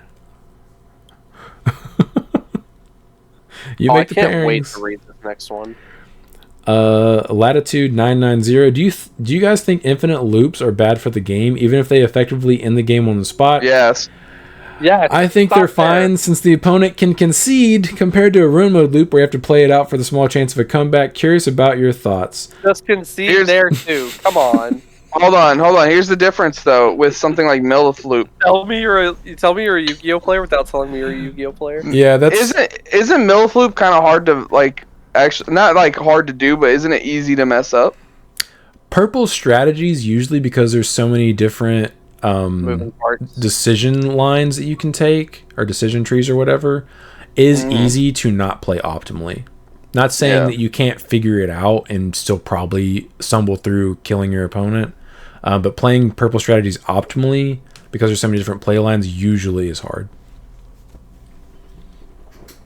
Yeah, I think any infinite loop that is that easy or like is like relatively easy that will just effectively end the game without your opponent being able to respond at all is Bullcrap. not good. I think anything that lacks counterplay or the ability to have counterplay from your opponent is inherently unhealthy for a card game. Yeah. Yep. Having said that, if you discover something and it's not banned, all power to you to play it. I just think it's unhealthy. Latitude 990, the full power versus series idea is sick. Tons of content creators in Magic the Gathering have done those in the past, and they were always really fun to watch. Plus, I could say I told you so about X4 being mid Lamau. We'll see about that. Chris needs to build a cross, and we can do that one as well. Yeah, let me know whenever you want to do the amalgam matches. We'll probably do that next week before I leave. All right. Because I have it set up to where I can either play BT9 full power, or I could play right now full power. I think I want to do both for that video. I assumed. I have them both ready. Okay, excellent. You heard it here first, people that watch this. I like them. Yes. Also, I have Shoutmon built. Lit. A block of tofu. Unfortunately, in Japan BT18 format, the new hybrid stuff doesn't really get played outside of purple hybrid. Currently, BT17 Ancient Garu lists are still one of the most played decks, along with Nume, Magnavax, and Dextoru. This is all pre-ban list results, but I don't see people moving from Ancient Garu to BT18 hybrids post-ban list either. I agree. Oh, okay. Ancient Garu and Ancient Greymon both have really ignorant effects, Ancient Garu being the stronger one. Just the entire like recycle, bounce, removal is just super undercosted, in my opinion. Yeah. Have you also considered maybe splashing an Omnimon in there? I think if the promo Lobo and whatever I can't remember what the red one's called, a Goonie. Yeah. I think if those promos didn't exist, it wouldn't be as bad. But the fact that you don't even have to play the tamers or the hybrids that came in the set to like abuse those cards is probably an oversight by Bandai. Yeah. When it'll be really stupid though is if they limit those promos because they basically don't want to ban stuff ever. If you see one of them, you have it forever. Yeah. So it's going to feel that much worse if your opponent sees it. Oh, recycle. Thanks. Yep. Jim the Kid. When learning Digimon, it was hard not to shuffle after searching. LOL, because so many card games shuffle. Yes. Thankfully, I had been out of playing competitive Yu-Gi-Oh! For several years before I started playing this game, so I didn't have the innate urge to just shuffle my deck after searching. So that wasn't a big deal for me. However, I can see how it would be. The drawing thing was the biggest thing for me to adjust to. Yep. I think me and Chris, we'd been out of Yu-Gi-Oh! For a couple of months at that point, if not longer. Chris? Yeah. Oh, yeah. Yeah. I just sat there, just not saying nothing. So I think he didn't think that you wanted him to confirm that. That yeah, I was just like, yeah. We were out of Yu-Gi-Oh! I was like, yep, that is correct. The lights are on. Nobody's home. Yeah. I was home. I was just like, am I supposed to answer this? Does he? You didn't ring the doorbell. This? You just stood outside the house. Yeah. He said target Ragnarlord, and I'm like, yep. That is Okay. that is a viable target for your effect. I have no. Proceed. I have nothing to add to that. Deka796. By the way, Sean, have you thought of running Armor Magna with Return of the Primogenitor as a replacement for Awakening? You can go from any Magna to Magna X for essentially one, and you can also use the delay to go into Paladin mode. I do think that is cool. The issue is you would have to play the 2 colors since that card doesn't ignore color requirements. mm-hmm. So that's the hardest part of putting that in a Magna X deck, but if you can fit it to where it makes sense, I think it's pretty disgusting. I mean, I'm trying to think of what blue green tamer could you play to try and do that. You would probably just play the new Kenan Davis. Yeah, but you're not getting anything off of that, right? You get to play a Searching Vemon for free every turn. Yeah, but is there one that you'd want to play in Vax to do that? Well, he said the Armor Magna. Oh, just the armor version? Oh, okay. Yeah. So you would just play a Searching Vemon every single turn for free, and you could just literally just, if they don't out it, you just put it back in your hand, play it for free. You just get free searches every single turn, in addition to the one memory you get for evoing. Yeah. Which is one of the reasons why the card is really, really stupid and probably will get hit on the next ban list. If you get one of both activations out, one turn, it paid for itself already. Because you play a rookie that's 3 memory, you evo, gain 1 memory. In addition to the stripping 3 sources if you're DNAing, which is ridiculous as well. Yep. Yeah, that card, all 3 of those cards were a mistake. Fair and balanced. The issue with Imperial is it already had so much support already that like it's gonna be the easiest one to abuse. That was it for comment questions. Very nice. I'll wrap this up and we'll get out of here. Dog, I can't wait to eat lunch. I'm so hungry. Yeah, I think me and E are going to GameStop today. Are we doing that? Yo, for what? She wants to trade him stuff. Does she know she's gonna get pennies on the dollar? She's already looked up what she's getting for it, and it's actually not that bad. Trading in Nintendo games is worth preem money, man. Okay. Nintendo games do not drop in price, so you're always getting preem money back for them. Interesting. Well, I traded in Mario Odyssey like 3 years after it released, and I got like $50 for it. It was crazy. Wonderful. All right. All right. To the point. Yeah, I've had to pee for like last 30 minutes. I'm like, you know what? I can hold this. And then we kept going. I know, but like I was like, we're doing comment questions, and then there kept being more and more, and I'm like, That's why when I get to that point, I'm like, we need to take a break because I'm gonna try to speed through this, but there's no telling how much longer it's gonna take. Yeah. All right. All right. On. Later, boys. Boy.